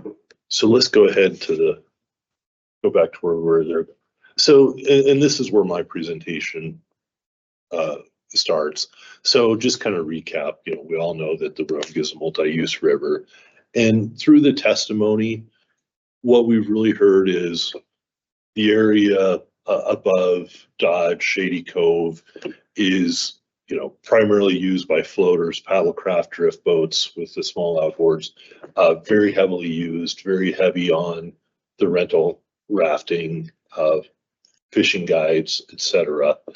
As you move down lower, typically below Dodge Bridge, below Rattlesnake Rapids, the river's a little bigger, which allows more of the boating activity to occur, and probably less rafting use. And I didn't necessarily understand if the presence of the jet boats precluded the rafting or if the rafters just chose not to use that lower section. And I think part of it is they're not opting to use that section since the commercial rafting rentals are in the upper, not necessarily on, below Dodge.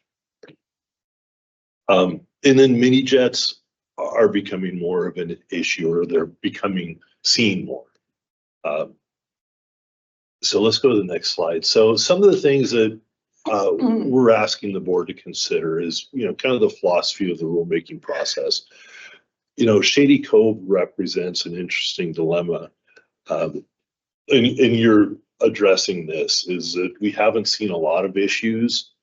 Their big concern is about mini jets, and their concern is that if the mini jets come, then the rafters, the fishermen will go away, and they built a significant portion of their economy on that business. So do we address the problem or the potential problem before it does the damage to the industry, or take it now and only impact a few number of jet boaters that are currently using it, just to protect what's currently there and not creating a significant harm to the jet boating or the mini jet industry that's currently not using that. The other thing we have, so the weight of testimony. So on October 2nd, you had the opportunity to listen to several invited guests and much of the community through written comment. We've seen, quite a bit of interest. How do you deal with that information, and how do you weight it? As the board, you're independent, you can weight it as you see fit. One of the interesting pieces is, most states will have a natural resource department where the boating regulator, the ODF&W biologists are within the same shop. And so it would be up to the equivalent of Director Warren to figure out, how do we want to weigh this testimony?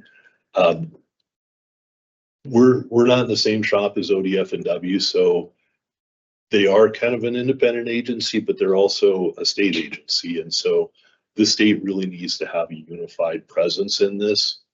And so we want to point that out, that, much of what we're recommending is based on ODF&W's testimony. Alan, can I ask a question on Yeah. that slide? Go back to the last slide, please. So we talked about the Shady Cove economic impact by mini jets. I'm just curious, just for me being fairly new to the board, how is there, are mini jets coming up as issue across the state? Can we characterize it as a statewide concern, or is it a local concern? So I've gotten complaints about Evans Creek, which is on the Rogue River below Fisher's Ferry.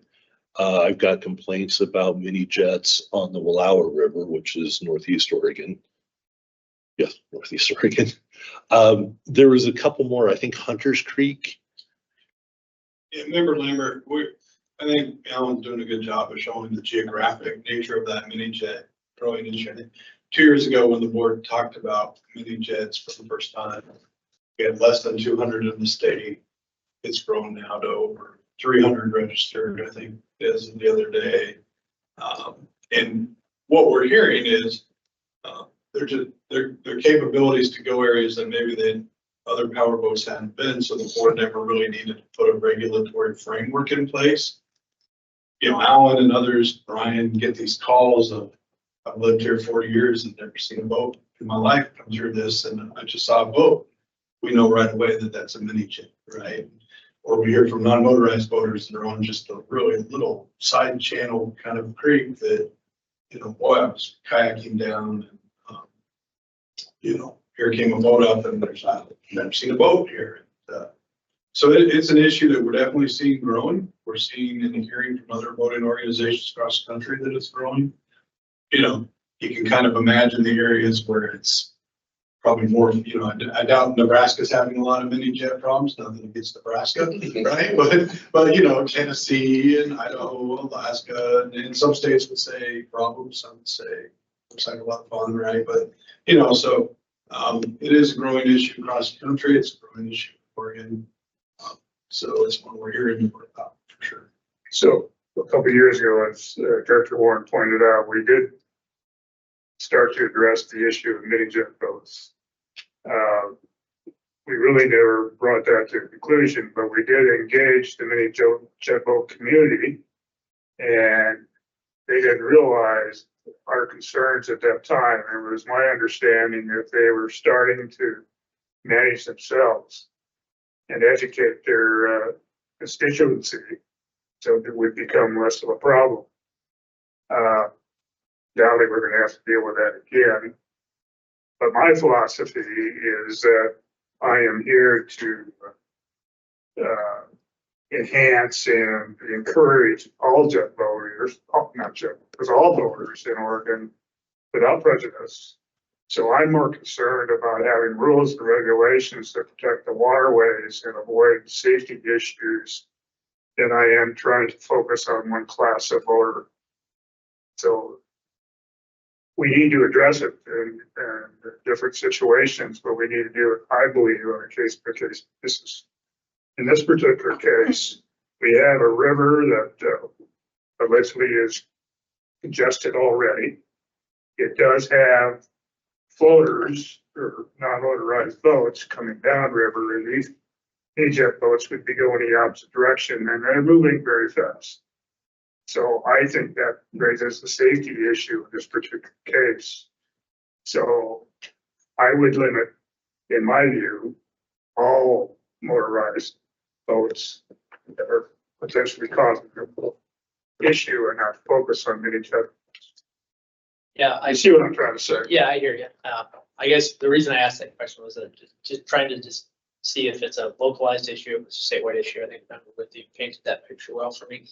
My concern is if we have a newer industry, say mini jets, that are causing issues that are then affecting traditional recreational jet boating, that concerns me. Because I think some clearly disagree with me, but I think that there's some area for interpretation that, especially in that upper Shady Cove area, mini jets are maybe largely the issue, and the traditional recreational jet boaters are now feeling the pain from that, the impression that people are drawing on that industry. Yeah. Oh, go ahead. I mean, I was just gonna kind of, again, look at that from a slightly different angle, which is we're dealing with a particular issue here related to the upper road and the upper road and the lower. Right. And the Shady Cove, the particular threat to Shady Cove posed by the potential for mini jets. But there's also, as you pointed out, and we looked at 2 years ago, there's this growing statewide issue. One of the things we spent a lot of effort on 2 or 3 years ago was going through all of our rules and regulations and eliminating redundancies and duplicatives and whatever. So, I mean, one of my concerns kind of along that line is, so if we alter the current, if we, in our rulemaking for the upper road, we put in something about mini jets, and then we come back in a year or two, or sometime after I'm off the board, you know, we have to go back and then reopen all those other cans of worms. So. And Chair Jackson, I would offer that you'll notice in the staff recommended rule language, there's no mention of mini jets. So approach it as a horsepower, and we have horsepower regulations on other water bodies. Functionally, I don't know that there's any mini jets that have less than 10 horsepower, so it certainly regulates it, but it regulates others as well. Kind of the member with these, there's not a class bias and they're on a certain type of boat. So if the board, which it sounds like potentially you all will have to decide, that might be interested in at least re-educating on the mini jets in the future. I don't think that this action would preclude that action. Yeah, my question, sorry for derailing your presentation, Alan. My question was more along the lines of if we are we just pushing a bubble down and a bubble pops up, downstream because use shifts to a different area. So if it was a statewide concern or if it was a local concern, that would just push an issue off to another section. But I was curious. Yeah. Sounds like we've had good discussions about it in the past, and it sounds like we'll probably have. I think we'll continue to have good discussions. And I agree, whack-a-mole does not sound like a good time. Yeah. So, But I'm also concerned about making rules that where problems don't exist. We're anticipating problems, we're making rules on that. I don't think that's necessarily the right approach, but that may be another discussion for another day. I agree 100% with you. Yeah, remember with him, when you go to a bar where a bunch of government wonks hang out, that's a philosophical discussion that could go on all night. When does government insert itself and when does it wait for the problem to grow? So I look forward to that discussion someday. Well, no, I don't look forward to it, but it sounds like the board, that might be, if we re-enter the discussion around mini jets, there might need to be some philosophical discussions around. Yeah. Proactively versus. Thank you. and remember with you, I've had conversations with Phil, my other policy person, and we've talked about, do we regulate boats or do we regulate activity? Right. And so I think you're addressing that as well. So, Yeah, Horizon has much more on it than just mini jet boats and, hydrofoils, yeah. And they all could cause a lot of problems. We could ban them all today and not worry about it. But I'm sure the public would have some response to that. Thank you. So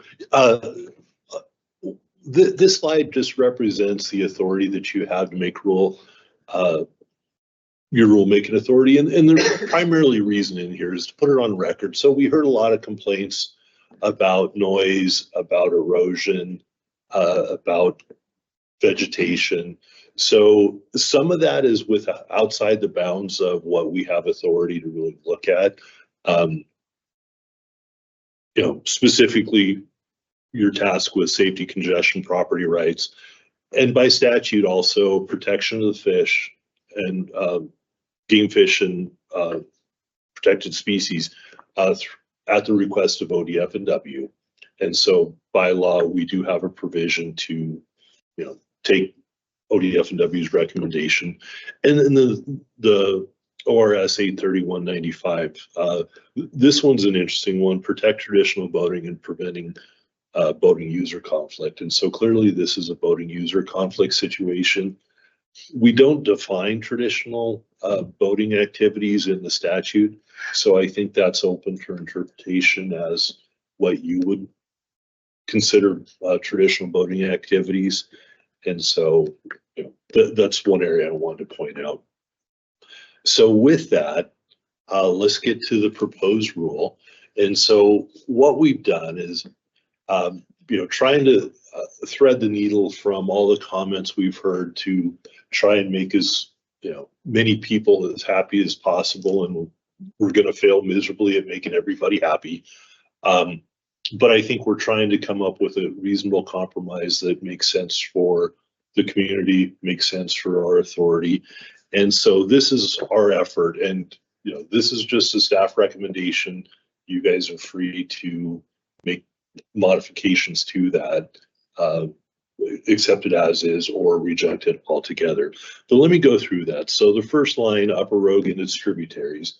So the discussion had been primarily the river, the main stem, but I think it's important to include the tributaries. So the 8A is we're limiting horsepower on the river, its tributaries from the dam all the way down to Fishers Ferry County Park. We've moved Fishers, or the lower end, from the former Gold Ray Dam site to Fishers Ferry, just recognizing that it's hard to identify something that's no longer there. And so, we can make a very clear dividing line at Fisher's Ferry. And so that's why we chose that. We're also trying to be consistent with ODF and W's regulations. So they have broken the river down into different sections. So we're trying to emulate that where it makes sense. And so generally we have a ban of any motors over 10 year round. We go to B, we have the exception to that. And that allows the use of motors above 10 horsepower from May 8th to September 10th on the main stem of the Rogue River between Fisher's Ferry and Dodge Park. And so what that is, that's going to apply to all recreational.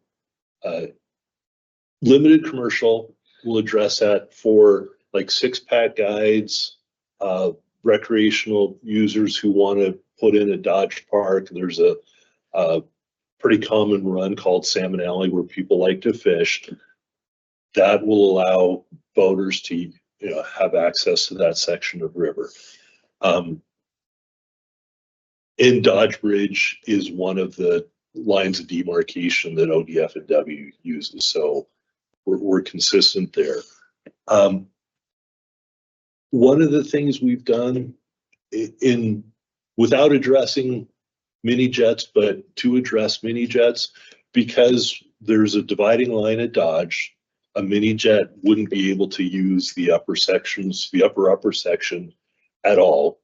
And including the tributaries is important there because there is scenarios where if we just said 10 horsepower on the main stem, somebody could put a mini jet, launch it off the bank in a tributary, and as long as they stayed in the tributary, they could use it. But this prevents that. Also on the lower section, mini jets can use the river up to Dodge Park during those summer months, but not the tributaries. So the tributaries tended to be the more sensitive areas and more used by fish. So we thought it was important to keep, as much boating activity out of those areas, both mini jets and other boating activities over 10 horsepower. So to address the commercial tour boat operations, and for purposes of this regulation only, I've defined a commercial tour boat as a boat used to carry 7 or more passengers for hire for recreational purposes. And the reason for that definition is we have 6-pack licensed guides that can carry 6 passengers, and the passengers for hire doesn't preclude the tour, the guide or the operator. And so right now, the commercial boating activity, the smallest boat is a 10-person, the largest is a 25-person. So that is essentially applies to the commercial jet boat operation. Put a couple limitations, and the way we did it,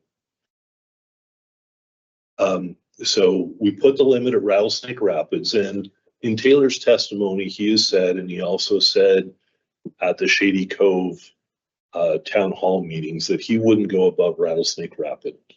And so this is just putting that into a rule. And I think realistically, there's probably a couple days out of the year that he could operate his boats above that, but it doesn't necessarily make business sense for him because the risk of damaging his boats in doing something like that doesn't make sense. And then C, the other restriction we're placing on him, and this one only applies above above Table Rock Road or 2 Bell Park. And so in the comments, that was more of a concern, is above Table Rock Road. So we're effectively limiting the amount of commercial tour boats that can operate on that river. So we put a time limit between 10 a.m. and 5 p.m. That does a couple things. It limits the hours of operation. So, there can't be large boats up there running the river all night, disturbing the homeowners. It does give the fishermen a defined window. So if they want to fish that section, they can get up early in the morning and fish it till 10, then they can take a break and then fish it in the evening. And traditionally, that's when most fishermen will operate. And so we're offering that as a compromise. We're also limiting the number of trips to 300, which is basically current levels of activity. Is that by company or by boat? That's going to be all boats. So we're trying not For his to. company, it's going to be all boats, 300. Yes. Yeah, if How many is he doing now? his testimony was about 300 So we're not allowing it to expand. to expand above You Table know, Rock behind- Road. Above 300. Right.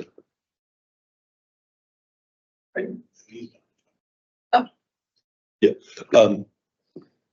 Taylor testified that he has his Discovery Island, which he has kayak rentals on the lake. He said there was good bass fishing. He has And that's some below concessions. Table Rock. That's below.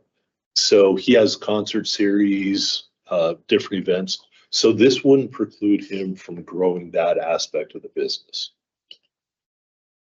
Why put that in there at all? Why limit the number of trips? Just to appease people that are commenting, is that what we're doing? If I can hop in real Yeah, quick on that one. please. Sorry. So I think one thing, we've talked a lot about the issues and the overlay, and certainly, that I appreciate the mention of kind of the weighted testimony and that the fish are an important part of this. But I think this is a good time to remind you, there was a bullet in there too about the board's obligation, or not obligation, but authority around user conflict and mitigation.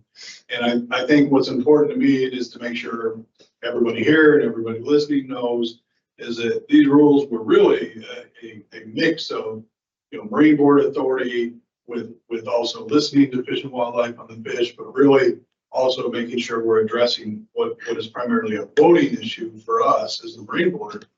And one of the things I think we heard consistently, I'm sure you read in a lot of your testimony is a belief that, what if this operation expands, right? So you're back into that. It's uncomfortable now that that operation continues to grow or just more commercial jet boat operators show up. So this is really getting at the heart of what the Marine Board looks at, which is that piece around user conflict and trying to find ways to mitigate some of that user conflict. So a little bit of something for that is where this piece came. I guess you don't understand that rationale. But we haven't decided what the capacity of the river is. We haven't really got quantitative data.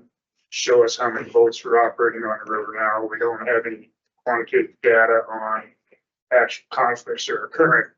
So I struggle with coming up with numbers. I don't necessarily disagree with the 300, but I'm trying to understand the rationale behind it. And you've explained it, so I understand. Okay.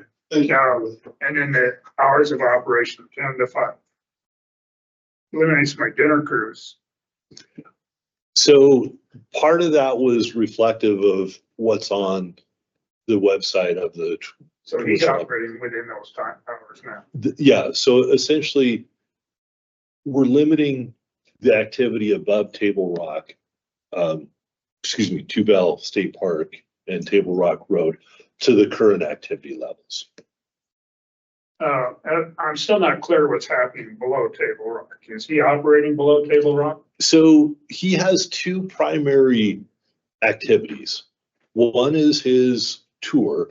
So he loads passengers at Tubell State Park, and I don't know if he goes downriver and then up or up then down, but essentially he'll run the tour boats from the former Gold Ray Dam site up to Rattlesnake Rapid.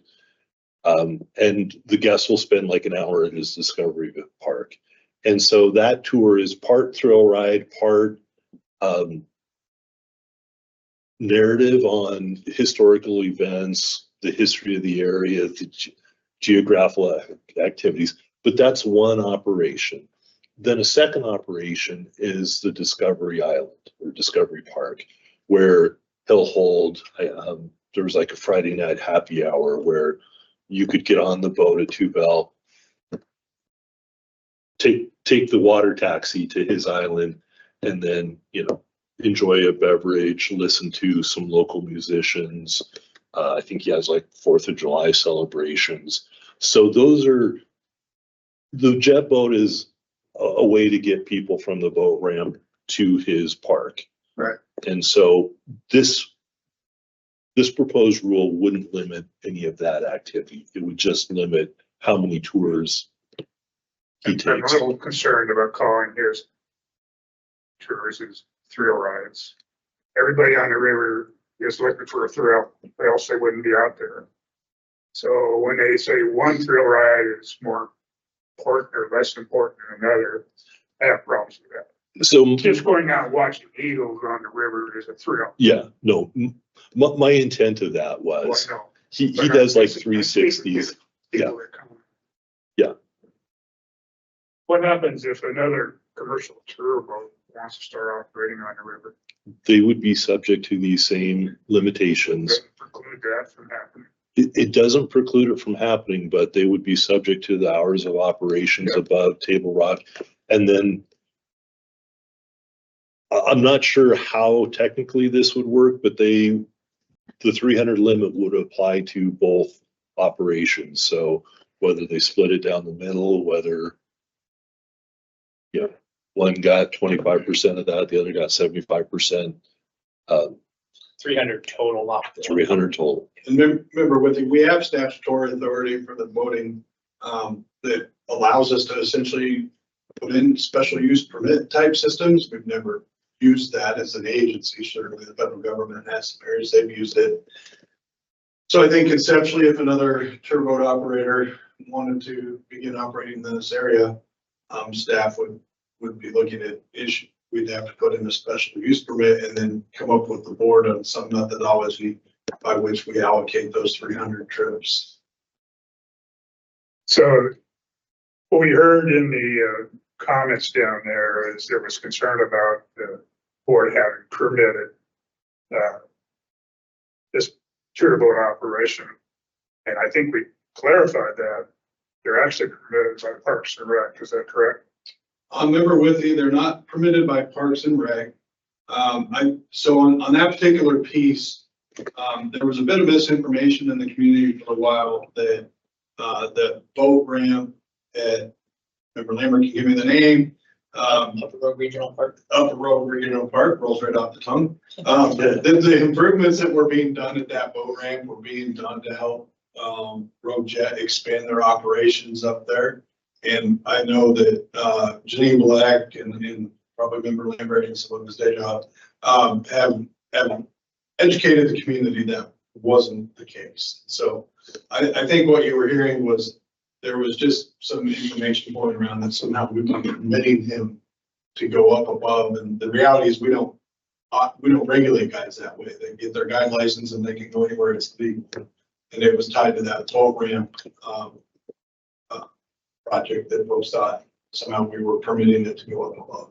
Well, you know, we had a lot of comments to read Yeah. and go through, and it kind of all just meshed together now. But it seems like there was one permit that was approved by some state agency for his operation. So, remember with at one point, state parks had a concessionaire contract with the operation. And those are generally a little bit of a profit sharing model that the park systems are trying to do, where they let somebody operate out of their parks. They last year chose not to renew that contract, but state parks are a public resource and people can use them. So as they have educated everybody when they made that decision, is it didn't stop people and patrons of that business from using the state park. It just meant that they didn't have a formal agreement. They were no longer in any sort of business relationship with that business. In full transparency, I think the agreement that member with you is most likely referring to is the license agreement that Jackson County issued to RoadJet boats to operate, not operate, but basically just pick people up off the shore underneath Table Rock Road Bridge, the right of way there. That was done earlier this year. Yeah, that.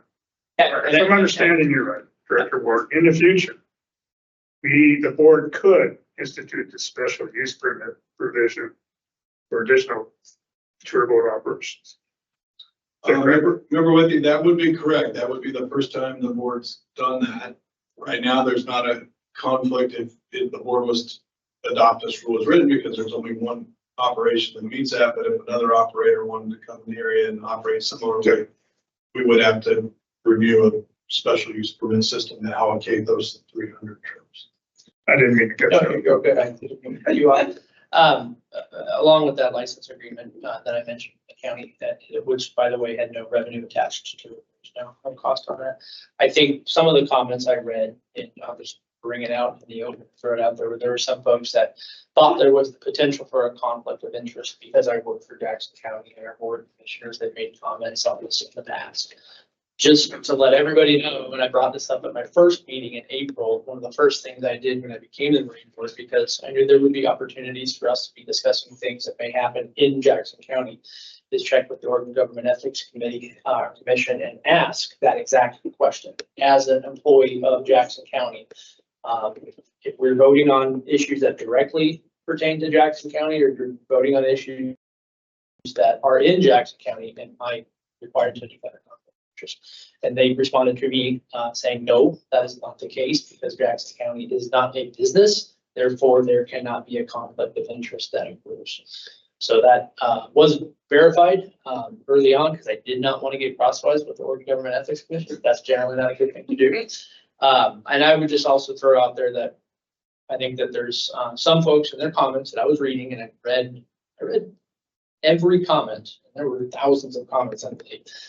There were some folks that felt because I worked for Jackson County, our board of commissioners had the opportunity to unduly influence my opinion or my vote as a board member. And that is absolutely not the case. There is no conflict there. I luckily am have the freedom to make any decision I want for Steve Lambert, not for Jackson County. Put that out. Thank you so much for picking that up, and I want to build on that a little bit. I'm not sure how many people in the community who is involved in this project on either side of the issues realizes that Member Early has left and that we now have Member Messett. And knowing that Member Messett guides on that section of the river, I'm wondering if that same perception of conflict of interest exists. And I don't know if Member Messett or Director Ward, you can address that issue. Chair Jackson, I'll bail for Messett out because he has the unenviable task of having this be his first meeting. This issue has come up in the past, even with Member Early being a guide, and so I've reviewed it before, and I've reviewed it ahead of this meeting, and I've reread last night just one more time to make sure that I had it in my mind correct. And in the ethics world, there's a term around class exemptions. So essentially, if you're part of a bigger group, because the ethics, just for folks as a reminder, is usually around financial interest, right? Like, can I make a decision that's going to benefit me financially? And there's actually a weird piece of that too. If it harms you financially, that still is an ethics violation, which is always thought to be. But aside from that, guides, fishing guides, we have 1,500 guides in the state, 1,300 of them do fishing. They're not bound to be in any particular areas, I've already mentioned. So fishing guides are a big enough community to really fit that class exemption, to where even though Member Messett spent some time in the Rogue Valley doing this work, he's part of a bigger class, and in particular with his business, as I understand, it's much bigger than just that area. And so I believe Member Messett has no ethical conflict to vote today if he so chooses on his first. Great, thank you so much. All right, any other questions, comments, discussion? So I just want to point out before we have discussion on the rule language. So go ahead, one more. So next steps. Today, we're going to ask you to approve language, and we'll have the opportunity to modify that language. But if you do move forward with that, that does open an official process on rulemaking. So there will be additional public opportunity to comment on the specific rules that, assuming you approve a set, that we would have comments on those specific rules. We'll have more opportunity to review those. If you need additional information, we can provide that to you. I just noticed a mistake on the slide. We'll go back down to Jackson County to have a rules hearing, and then we'll do further consultation with the tribes. And then our goal would be to come back in January to ask you to approve the final rule, and then we'll file it with the Secretary of State. So today is not approving the final rule, it's just the next iteration in the process. So we will have more comment periods if we do move forward with proposed rules. So with that, happy to talk about if you want to make any modifications to the rules. Can you go back to your previous? If I get it real quick, just because it's important that, that we recognize the tribal nations and their sovereign, is just wording being everything. We just do consultation with the tribes. We don't do hearings. Consultation Yeah, with no, the tribes. that was a mistake on my slide. I just wanted to make sure. So just to make sure that's good. Yeah, and with that, I did meet with the Grand Ronde Nation, and we're waiting to see if they have an official comment, but the meeting I had, the individual didn't see any problems with our proposed rules. I showed him these rules, and so they didn't have a problem with these rules. They were going to present that to their tribal government to see if they wanted to issue a letter, either support of or neutral, but he didn't believe they would object to these. But again, that's just, at a base level, the tribal nations will have the opportunity to decide if they want to issue that ruling or not, or the letter or not. I do want to say I appreciate the passion that everybody has showed on this issue. And it was good to hear from people in person in Medford a couple weeks ago. I am concerned about some of the stuff that was presented to us. I think it was misconstrued to diminish or try to lessen dead boats and their importance in our society. Specifically, when it refers to Alaska. I spent most of my adult life boating on the rivers in Alaska.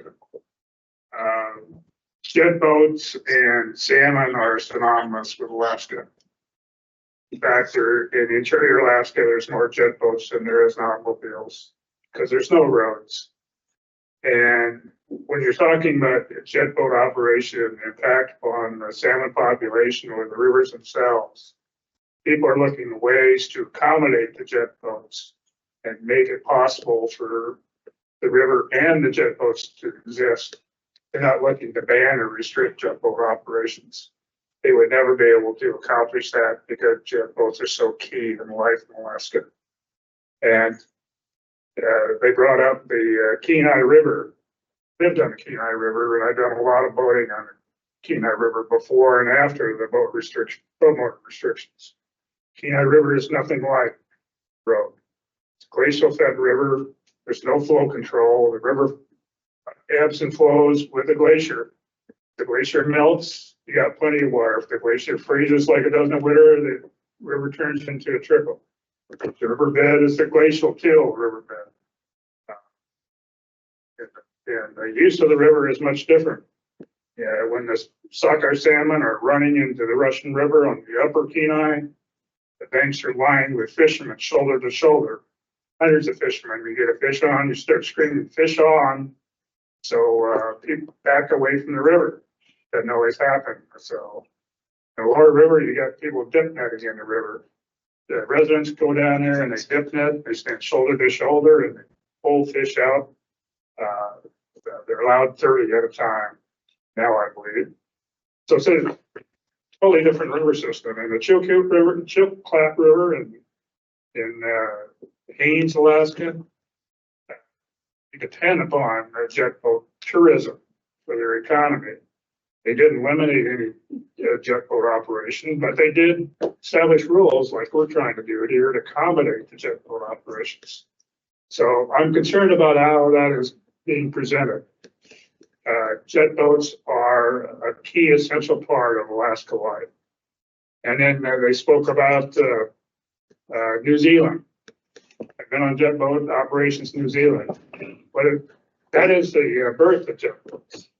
And they're very dependent again on jet boats there. And what they did is they accommodated jet boat operations, and they voluntarily agreed after working with the Fish and Wildlife agencies there to reduce their operations during spawning season. That was a combination where people sat down and worked together to come up with solutions that worked for everybody. And hopefully we're getting there on what we're doing here on the upper road. Now, on your presentation of what we want to do on a rule, I wanted to talk about behavior. A lot of the concerns we heard expressed in behavior patterns that people were seeing. So as we propose a rule, do we need to address that? Do we need to instruct people to follow the rules of the road? Or is that just a given based on the current rules we already have in place? Remember with you, I Thank think, you. having worked with you for a while, I understand where you're going there, which is, I know, I try to cover two things at one Yeah. time, because I'm concerned about how people were expressing limitations that were put in on jet boat operations and how they apply to their situation. sure. And then I jumped over to Yeah. the behaviors that people were talking about on the. So remember with you, I think having been on the board for a while, like you have, you've seen that the rules are only one part of the solution. Right. There's rules, there's enforcement of the rules, but there's also the community coming together and deciding that they want to work together to live by the spirit of the rules and learn to work cohesively on that. Exactly. And if it was so simple as just passing a rule and everybody would get along, maybe we'd all have more rules. I don't know. Let's not go down that philosophical discussion. But, I think what you're getting at is if the board takes some sort of action on this, it's not the easy button. There's still a lot of repair that needs done in the community, and people are going to have to find a way to come together and share the water with the rules as a background. So If where I I was, miss the mark, let me know. you got where I was going. Yeah. But what my question here now is, do we need to have something in writing as part of this rule? And say that we need to have boat operators behave properly and follow the rules of the road that we've already established? I member with you, I think that would just be more incumbent on us to doing that education piece around this thing. And that's what I was gonna throw up is with the numbers that you presented from Brian's law enforcement and the statistics and stuff. As it seems to be nationwide with a lot of the non-motorized boating community, lack of understanding of the rules, misperception that I'm the pedestrian, I always have right of way over anything with a motor. And again, getting that education component in with the rental companies and people that are going out who aren't necessarily experienced to understand what the rules are and who has right of way in what situations, or what is it, stand down or stand on. And get people to really understand that just because you're in a non-motorized boat doesn't necessarily give you.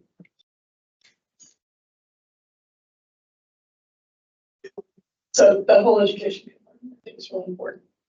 Chair Jackson, I agree, even going through some of the Oregon Kitchen Table process, that kept coming up as, well, I'm a non-motorized, I always have the right of way. And that's a very dangerous perception to have about the rules of the road and how you operate and where you operate. So, it's complicated. The Coast Guard, language is, I think, circa 1773 or something. So I wish it was a lot easier to just explain the rules of the road, because there's always a but I think philosophically, we all owe it to ourselves if we're on the water to familiarize ourselves. And then I'll put in the plug that Marine Corps does have a free non-motorized education course. It's entirely voluntary. So anybody out there that wants to learn more about that in the non-motorized community certainly can access that education. And we need some kind of mandatory boater safety course for mini jets, since that keeps coming up. Like if you operate a mini jet or even any jet boat over a certain horsepower, that you need to be a card carrying, that you pass this course so you understand the rules of the road. On that small section of the road, the two near misses I had for mini jet boats, they didn't know the rules of the road. And, you know, a boat I was able to steer away from it instead of stacking into the trees. Somebody a little less experienced, we would have had an incident there. So maybe we could work on something, that if you're running a jet boat, can we? I don't know. So, member Mesa, I think that's a very interesting concept, I think. So of course, we've got the basic boater education that anybody operating boat over 10 horsepower has that. But one of the things that's interesting, and we certainly don't want to spend a lot of time on this one today, but there is a, no, not your idea, but there's a total water sports endorsement that folks have to get now to do total water sports in a certain part of the river. And it came out of, in the Newburgh pool area. And it came out of a really contentious rulemaking and legislative process, which was unfortunate because to a lot of our staff and our safety, it was kind of an interesting model of you get your basic education. And then, you know, there's certain areas and different boating types that maybe need some different education, right? Based on there. I'm a saltwater boater, you know, fisherman myself, but I'm always amazed that people show up with no experience and are going to head out in the ocean and hope it works out for them. And so I think it sounds like the board's getting some interest in that mini jet concept. And I think that would be something worth exploring with the board if we start looking at that issue more broadly across the state of, could there be an educational component? The answer to that is I think the board could do that. I think it would behoove us to think about that in a statewide concept as opposed to trying to insert it into here. But, you know, I think as Marine Board Director, I always support more education. And I think the general education is good, but sometimes different boating types have different things they should probably know. So I haven't thought about that. Very interesting. Something. I would say on this stretch of river, whatever the outcome is, even if adopting the rule as it is, right, whatever the outcome, I think it would behoove us to look at a specific educational campaign for this section of the river. Otherwise, I think we're gonna be back here in 5 years from now, probably having the same conversations that we're currently having today. So, and I don't think that educational campaign is geared only at jet boaters. I don't think it's geared only at rafters or kayakers. I think it's also geared at anglers standing in the waterway as well. It's all of us together using the waterway, respecting each other and being aware of the rules. And I don't know as that's occurred in the past. As a land managing agency on this section of the river, I haven't seen it. It would be very beneficial after we finish this process up to have those conversations, both at the local and statewide level. Member Lambert, I appreciate that. We've learned some things. The boating safety program has done actually some really nice things with the wake surfing industry across the state on like protect your sport. They get out and they try to do that education and really dig in just past the kind of bureaucratic way we talk about rules, but really get out what kind of signage works, where should it go, where should the messaging be? And this might be an area where we do some work with everyone in the community of like, how do we, you know, continue to work together, protect our river. So I would agree that it'll take some effort. I think that the boating safety advocate program helps us a little bit with that. We've got some outreach that we didn't have in the past, but certainly the other thing that we have found is that new rules actually do serve as a good springboard for education. That's not the reason I would suggest you pass rules, but just having new rules sometimes serves as a springboard because everybody's paying attention to it. So it gives us a platform to start. Our conversation so far is focused on the safety end of things. And the other half of this discussion is fish and wildlife. Right? So 8B in the proposed rules there. The use of motors above 10 horsepower allowed between the dates of May 8th and September 10th on the end of the road. My recollection is that goes back to what ODFW fish biologist Mr. Van Dyke recommended, or is fairly close. What role does ODFW play in this discussion? I guess is what I'm asking. So at the October 2nd meeting, they presented, they identified them as ways to reduce risk to salmon populations. And what they recommended is that we effectively, this proposal is that they ban motors above Rattlesnake Rapids over 10 horsepower, and then seasonally allow them below rattlesnakes. And so, like I said earlier, we adjusted some of those boundaries to reflect what's in their fishing regulations, but A and B up there are basically what ODF and W recommended. And, oh, yeah, just to be clear, I know just language choice, we always go right to the ban, and really, Fish and Wildlife came in a kind of an advisory capacity to talk about risk reductions to, the impacts on salmon in that area. And so I think what's reflective in this is that we took that seriously as we thought about the voting pieces and what voters can do to help be a part of that risk reduction. We did change slightly the boundary line there. We did consult with ODFW to make sure that didn't overstep a risk reduction recommendation that they had. And we did that in part because it lined up better for both. We saw a voting element there that just made sense in terms of making sense to voters, opening up some opportunity for some fishing seasons up there that line up to the Dodge. And so I think we're on good footing to make that adjustment. So this one, my understanding is, we did hear from some of the jet boat community through written testimony that, access to the spring Chinook season is important. This might not cover the entire season on Dodge Ridge down, but it does cover, during the run, it covers a good portion of it. Yeah.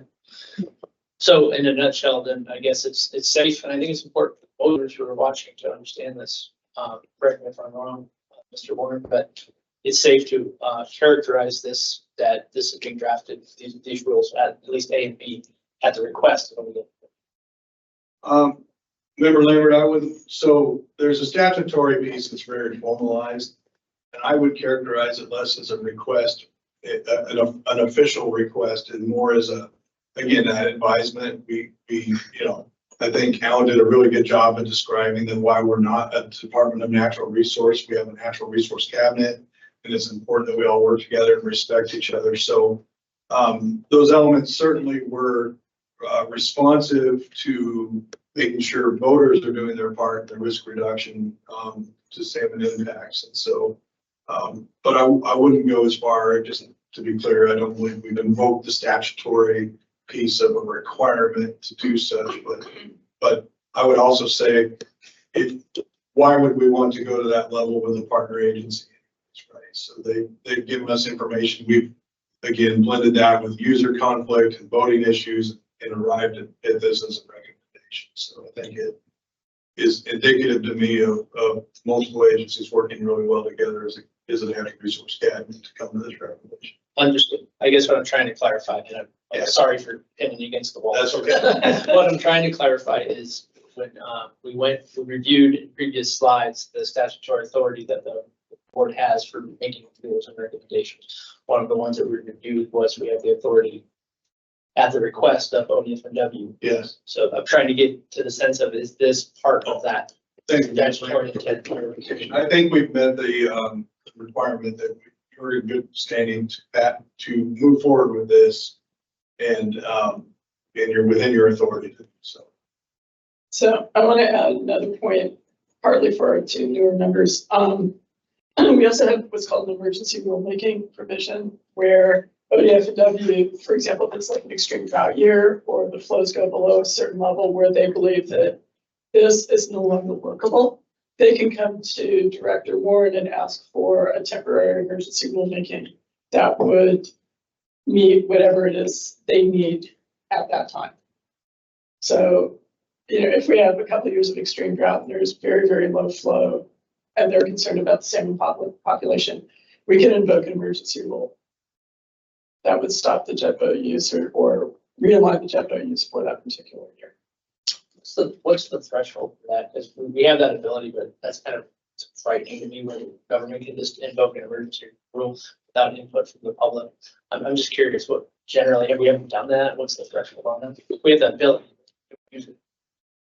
So sure, I'll take. You look like you're ready on that. I'll take a stab at it. So in my vast experience of what, 9, 10 months with the Marine Corps, we haven't had to do that, but a good example is fire season. And so if there is a fire in an area that we need to step in, we have historically done that. Yeah. And so, you know, as it said, it's an emergency provision. So if ODF&W declares that this is a fish emergency because of the low flows, we do have the precedence to say we've done that in the past. And we didn't address it here because on October 2nd, ODF&W made reference to flows, but they didn't provide us with any guidance. So, I mean, if they had come through and said, if it's below X flow, you know, we can't have any boats, we probably would have reflected that in the proposed rule. But since they didn't come up with that number, we really don't have anything to put in there at this point. And so that's kind of the compromise on how we can, you know, Member, ODF&W. I think you did a nice job, Evan. Appreciate that. I would add some of the procedural pieces just to help you also put your mind at ease. So if we do a temporary rule, it can only be in place for 180 days. And I think, you know, we're government, so there's like rules on rules and how you make rules. And I would go so far as to say it's pretty clear to agencies that if you keep making the same temporary rule over and over, that's well outside the boundaries. Now you should make rules. I've never tested that, so I don't know who comes down and tells you to knock it off, but you know, it's definitely a spirit of not how agencies make rules. So if we do a temporary rule, it's good 180 days. If it's something that's perpetually coming up and you're doing a temporary rule again, I think you'd hear from at least the Secretary of State that you should consider doing a permanent rulemaking process, because a temporary rule process isn't really adequate for a continual. So there's some checks and balances there on the agencies. And in the regards like the fire, which I think is similar to this situation, we tend to take a lot of guidance from the local community and what's the need, because sitting in Salem, sometimes we don't have a good feel for what's needed in those types of emergency cases. So to summarize the proposed rule, we've addressed spawning salmon because operations are outside the period of salmon spawns. We've addressed the safety concerns in the congested area above essentially Dodge Bridge.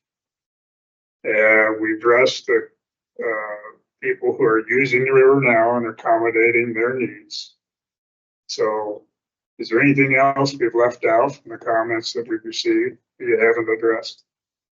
I think that pretty well covers. So, remember with you, where we have the authority to regulate, I think we have covered. Like I had said earlier, erosion was a primary concern, noise was a concern, but that's outside our authority. So I believe we've made our best effort to address everything we can. So with that, I make a motion that we initiate rulemaking for OAR 250-020-0151, boat operations in Jackson County, as written, as proposed by staff. Do you want me to read it, or do you want to just step back? Leave it at that. I second Member Ritchie's motion. Chair Jackson, if I may, just to make sure you don't run afoul of going the direction the board doesn't want us to go. I've been told that the commercial tour boat operations would be better worded if we called it the charter boat, because that is already defined in statute, and commercial tour boat isn't. Like breaking news, you probably don't have that information. I don't have that. And then, so I guess as long it's functionally the same thing. It's just we're using the statutory definition that already exists. It doesn't substantively change what we've talked about, but I just wouldn't want you all to say, wait a minute, why did it go from commercial tour boat operator to charter boat operator? So as long as that change is fine. Okay. So this is a Word version up on the screen. If you like, we can make the change right now. And then, why don't we do that, and then we can just reference this exhibit. do you want me to do that, Norma, or it would be item C? Change that to charter boat.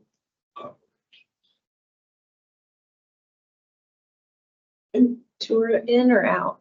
Tour out, just tour boat.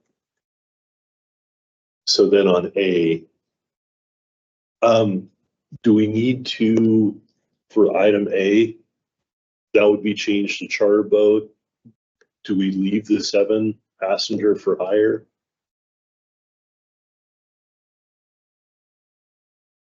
A, you would change commercial tour boat to charter boat. And the definition of charter boat is a boat used to carry 7 or more passengers for hire, angling, sightseeing, or other recreational purposes. So it would be redundant to leave the 7 in because the statutory definition of charter boat includes So- the 7. Then we could delete paragraph A altogether. Yes. Because we have a statutory definition of charter boat, so we don't need to redefine it. It'd be actually not wise to redefine it in the rules side. Yeah, Would we cite the statute? don't need to cite it. So that would become A, and then charter boat, And yeah, charter first boats. one would turn to charter boats may not operate. Thank you, Norman. Yeah, thanks, Norman. Thank you. So on the first lines, change commercial tour boats, to just charter boats on A and B. Underneath, Yeah. Down there, there you go. lots of A's and B's up there. For those that don't know, Norma is our exceptionally amazing IT person, the one and only. This is the first time I've seen her sitting down. She usually is running by my office in a full tilt. I always think something's going wrong, so she didn't know today that she'd be editing rule language on the fly for us. Thank you, Norma. There you are. I think that gets there. So as a matter of a record, could you read that? Do we all understand what's there? Sure. So OAR 250-020-0151, which is boat operations in Jackson County. Item 8, Upper Road River and its tributaries. Sub A, no person shall use a motor in excess of 10 horsepower to propel a boat between Fishers Ferry County Park and William L. Jess Dam, parentheses, Lost Creek Dam. B, notwithstanding the above provision, the use of motors above 10 horsepower are allowed between the dates of May 8th and September 10th on the main stem of the Road River between Fishers Ferry County Park and Dodge Bridge County Park. Item C, charter boat operations. Sub A, charter boats may not operate upstream of Rattlesnake Rapids. Sub B, charter boats may only operate between the hours of 10 a.m. to 5 p.m. with a limit of 300 trips per year upstream of Table Rock Road Bridge. May I ask one more question? Just for the purposes of clarity. I've seen rules written over the years and seen statutes written over the years that somebody just interprets 5 years later different. So for B, the very last line, if the intent is that for that to be collectively 300, not per business, should we take a stab at clarifying that?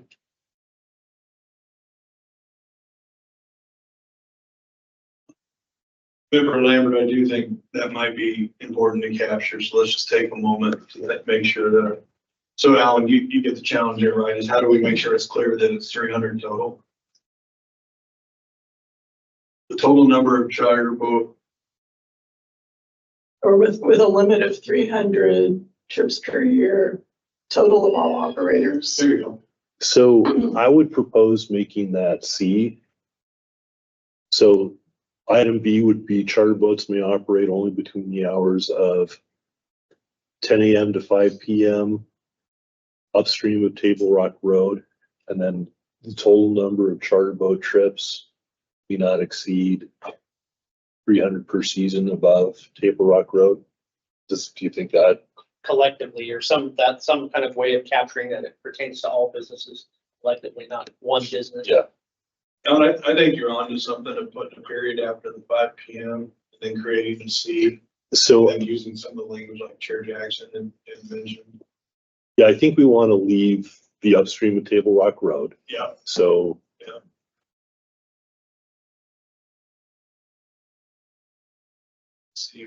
And the total number of charter boat trips may not exceed, but the total number of charter boat trips above Table Rock Road Bridge may not exceed 300 per year. Amongst all operators or amongst all? I think we need to have something in there like Okay. total of all Yeah. operators. So charter boat, Should there be a limit below as well? so we were not proposing a limit below just because the petition and the comments made were limited to above Table Rock Road.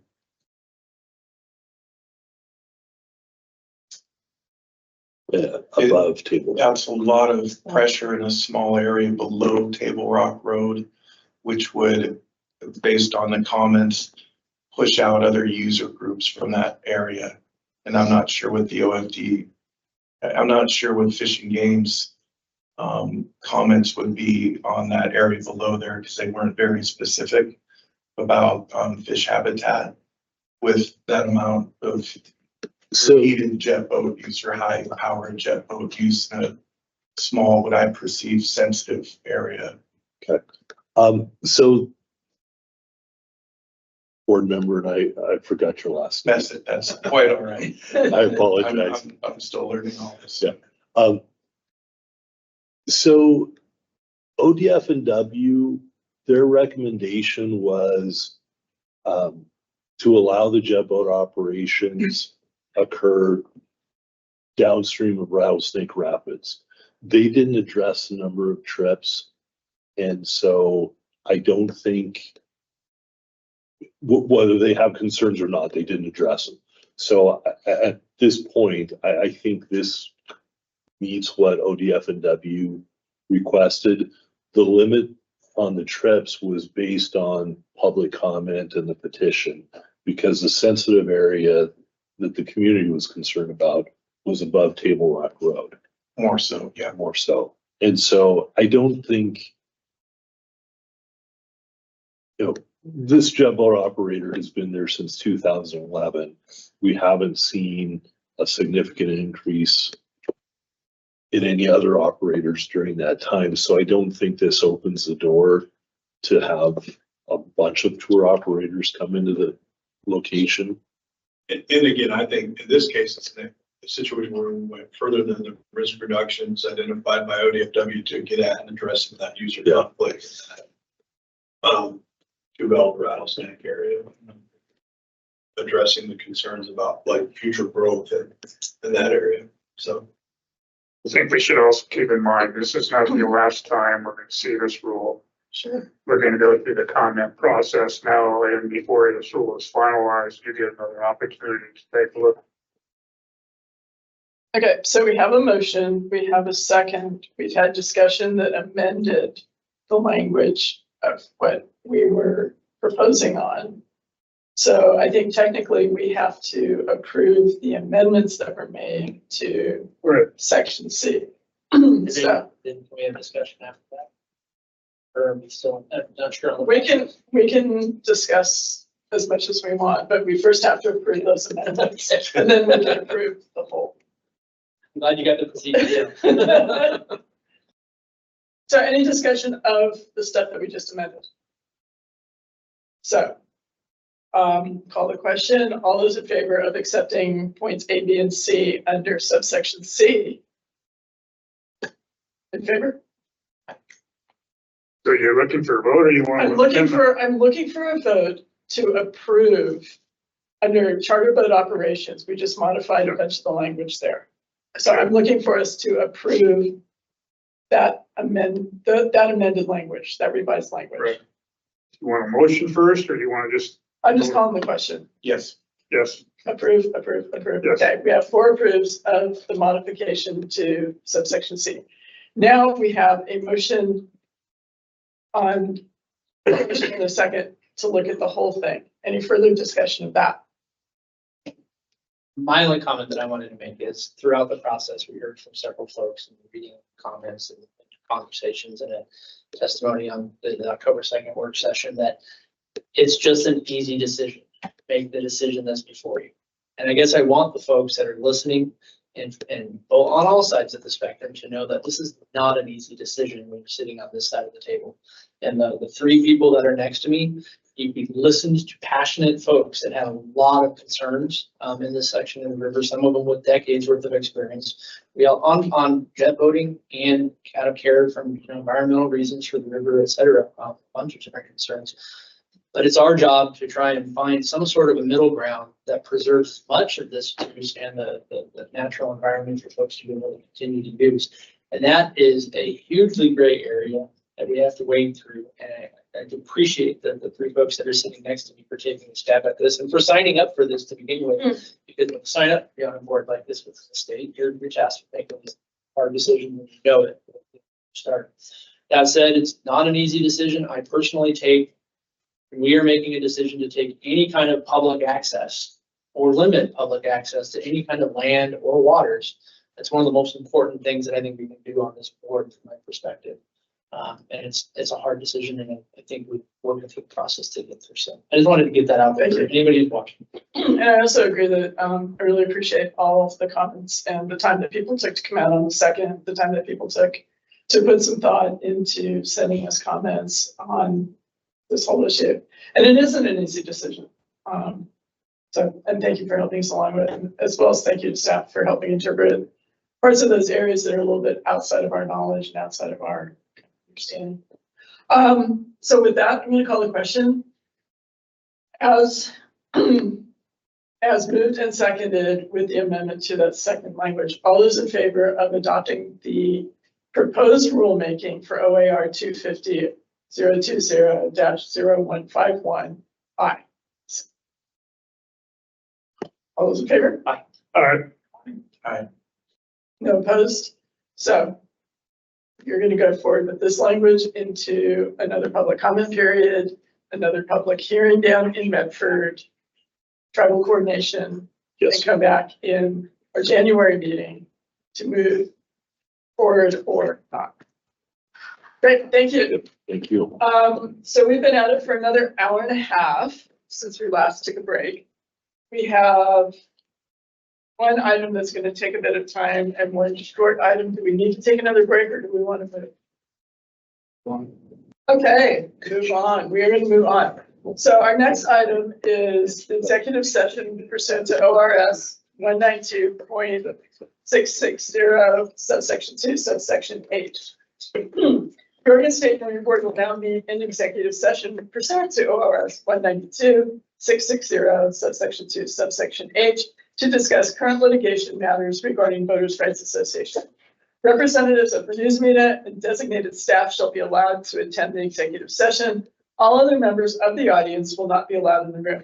Representatives of the news media are specifically directed not to report on or otherwise disclose any deliberations or anything said about these subjects during the executive session, except to state the general subject of the session as previously announced.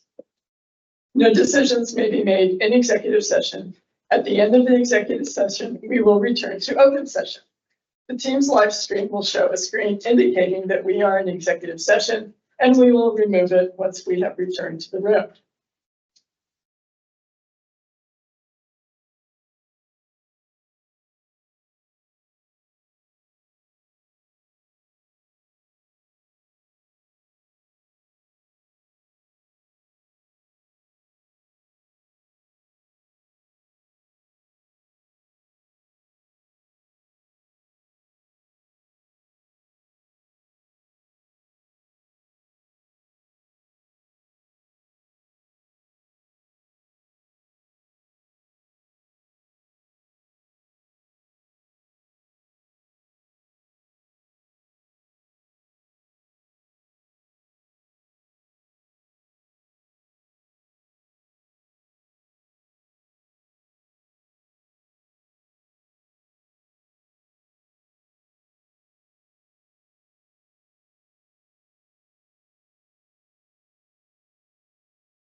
All right, we are back from executive session and are now in open session again.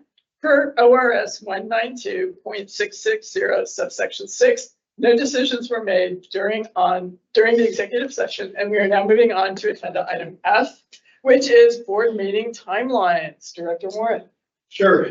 Members of the board, on item F, you'll see in January, we have 3 issues that we're going to come and present more information on. The U-verse statistic update, BSA statistic update, the waterway access program update. As a reminder, we use item F, it's not always item F, but we use that last agenda item as your way to tell us what you want to talk about in the future. So we don't want to bring things to you that you're not interested in. And so we use this as just, you tell us things you want to hear about, then we negotiate a timeline on when we'll bring that back to talk to you. We document it in this so that we hold each other accountable on having those conversations. So don't get too excited. We'll still have a meeting in March, even if there's nothing on, or April, even if there's nothing on it, but these are just some issues the board says we really would like to talk about. So How do we have work sessions into that? You know, because some of these things take a little bit of time to work out. Sure. We were talking about mini jets today, right? yeah. That's worthy of a discussion aside from a regular meeting, just to be able to get an update. How do we plan for those? Sure. So Member Lambert, we tend to staff watch for agenda items that, you know, we think the board would want more than just a cursory update from one of the staff. So for instance, your example of a mini jet, I heard some energy about we having some conversations around that. And, you know, personally, I would think for the board, it would be helpful to just start sort of a work session environment where we just learn, right? What are they, what's going on with them? Bring in some people from the industry, bring in some people that are, you know, impacted by them, and just start having some conversation. So that would be, we just look for agenda items that rise to that level. And then, you know, in this case, it would be great because you'd be doing that before even using the word rulemaking, right? It would be like, let's just learn about this. So Do we typically tag them on to the day before a regular meeting, or do we just typically schedule them separately? Because for the mini jet and the things, I think it would be beneficial for us to have that discussion sometime in the spring. sure. So Member Lambert, we work with the board chair. It's agenda driven. So we would look at like an agenda today, and we all guessed 15-minute wrong. We thought we'd be out of here by noon. We're 15 minutes over. We'll get there. So we might have, for instance, if we were going to have a work session on it today, we would have before the meeting talked with Chair Jackson and said, I think we got about till noon. Would the board prefer to go till 5, get it all done in one day? Would the board prefer, instead of a Wild Winds tour, to do a work session on mini jets? Because we also recognize that you all, you know, have lives and jobs and travel. So we're trying to work that in. April's in Salem, right? April's in Salem due to the legislative session. You know, knock on Formica here right now, there's not a lot of agenda items. So it could be a situation where we'd say, let's have a morning work session and then finish up with whatever board agenda items are there. But that's kind of how we function. Okay. So if we're interested in the topic, should we just reach out to you or reach out to the chair? You can reach out, or you can shout her out right now and we write it down and add it on. I think you know where I'm going with this. Yeah, okay. And I think, Mini jets in April. and I definitely agree with Member Lambert on that issue. Just again, because it's something we touched, at that point, it would be like 3 years ago. And we're hearing different rumblings, and it would be nice to build a better understanding of what they are, where they go, good things that are going on with them, not so good things that are going on with them. Yeah. I like it. I like it from a, it's always, and I know Member Withy's gonna agree with this. It's always hard when we just start right into the rulemaking processes. I like the idea of starting with, let's learn about it. And then the board can say, okay, or board can say, well, we need more, we want more. So staff will start framing that out for an April timeframe. It'll probably look a lot like a work session. When we heard about this before and discussed it, we really didn't hear from the mini jet boat community. They weren't very organized back then. I don't know where they're at today. It'd be nice if we heard from them. Yeah. I remember we'll definitely work that in. They're a community, as you said, took on educating and holding themselves accountable. So there's some leaders within the community We've got some builders that are, world-renowned builders in our state. And we certainly would not want to leave them out of that discussion. You're right. A couple of years ago, they were still fairly disorganized, and I don't know that they have an association now, but there's some leaders in the industry that we could have help educate us. Just for the new board members' information, we learned back then that there was some good use for the mini jet boats in Oregon. They were making rescues on the Santee Anne, for example. They were the only ones that could get by the log jams to get up to save swimmers and waders out of the river. So like, it's not like they don't serve any purpose. They were also doing a lot of riverside cleanup, Yes. garbage and stuff. So, Yeah, and so is there a differentiation between the inflatable small horsepower jets and the mini jets? Because those are kind of two different things the way I view them, right? So the inflatables are used quite a bit for search and rescue, but they're also being used a lot by anglers more and more, not as much in Oregon as I see up in, like, let's say British Columbia. They're everywhere now. Sure. And those are like 30, 40 horsepower. I think when community members are concerned about mini jets, those are like 250 horsepower, and it's a tiny little jet boat that can go over a creek, right?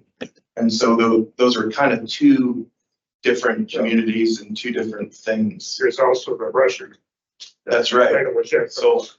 They perform just like a mini jet boat. They can go anywhere. that's right. I have them. So, Yeah.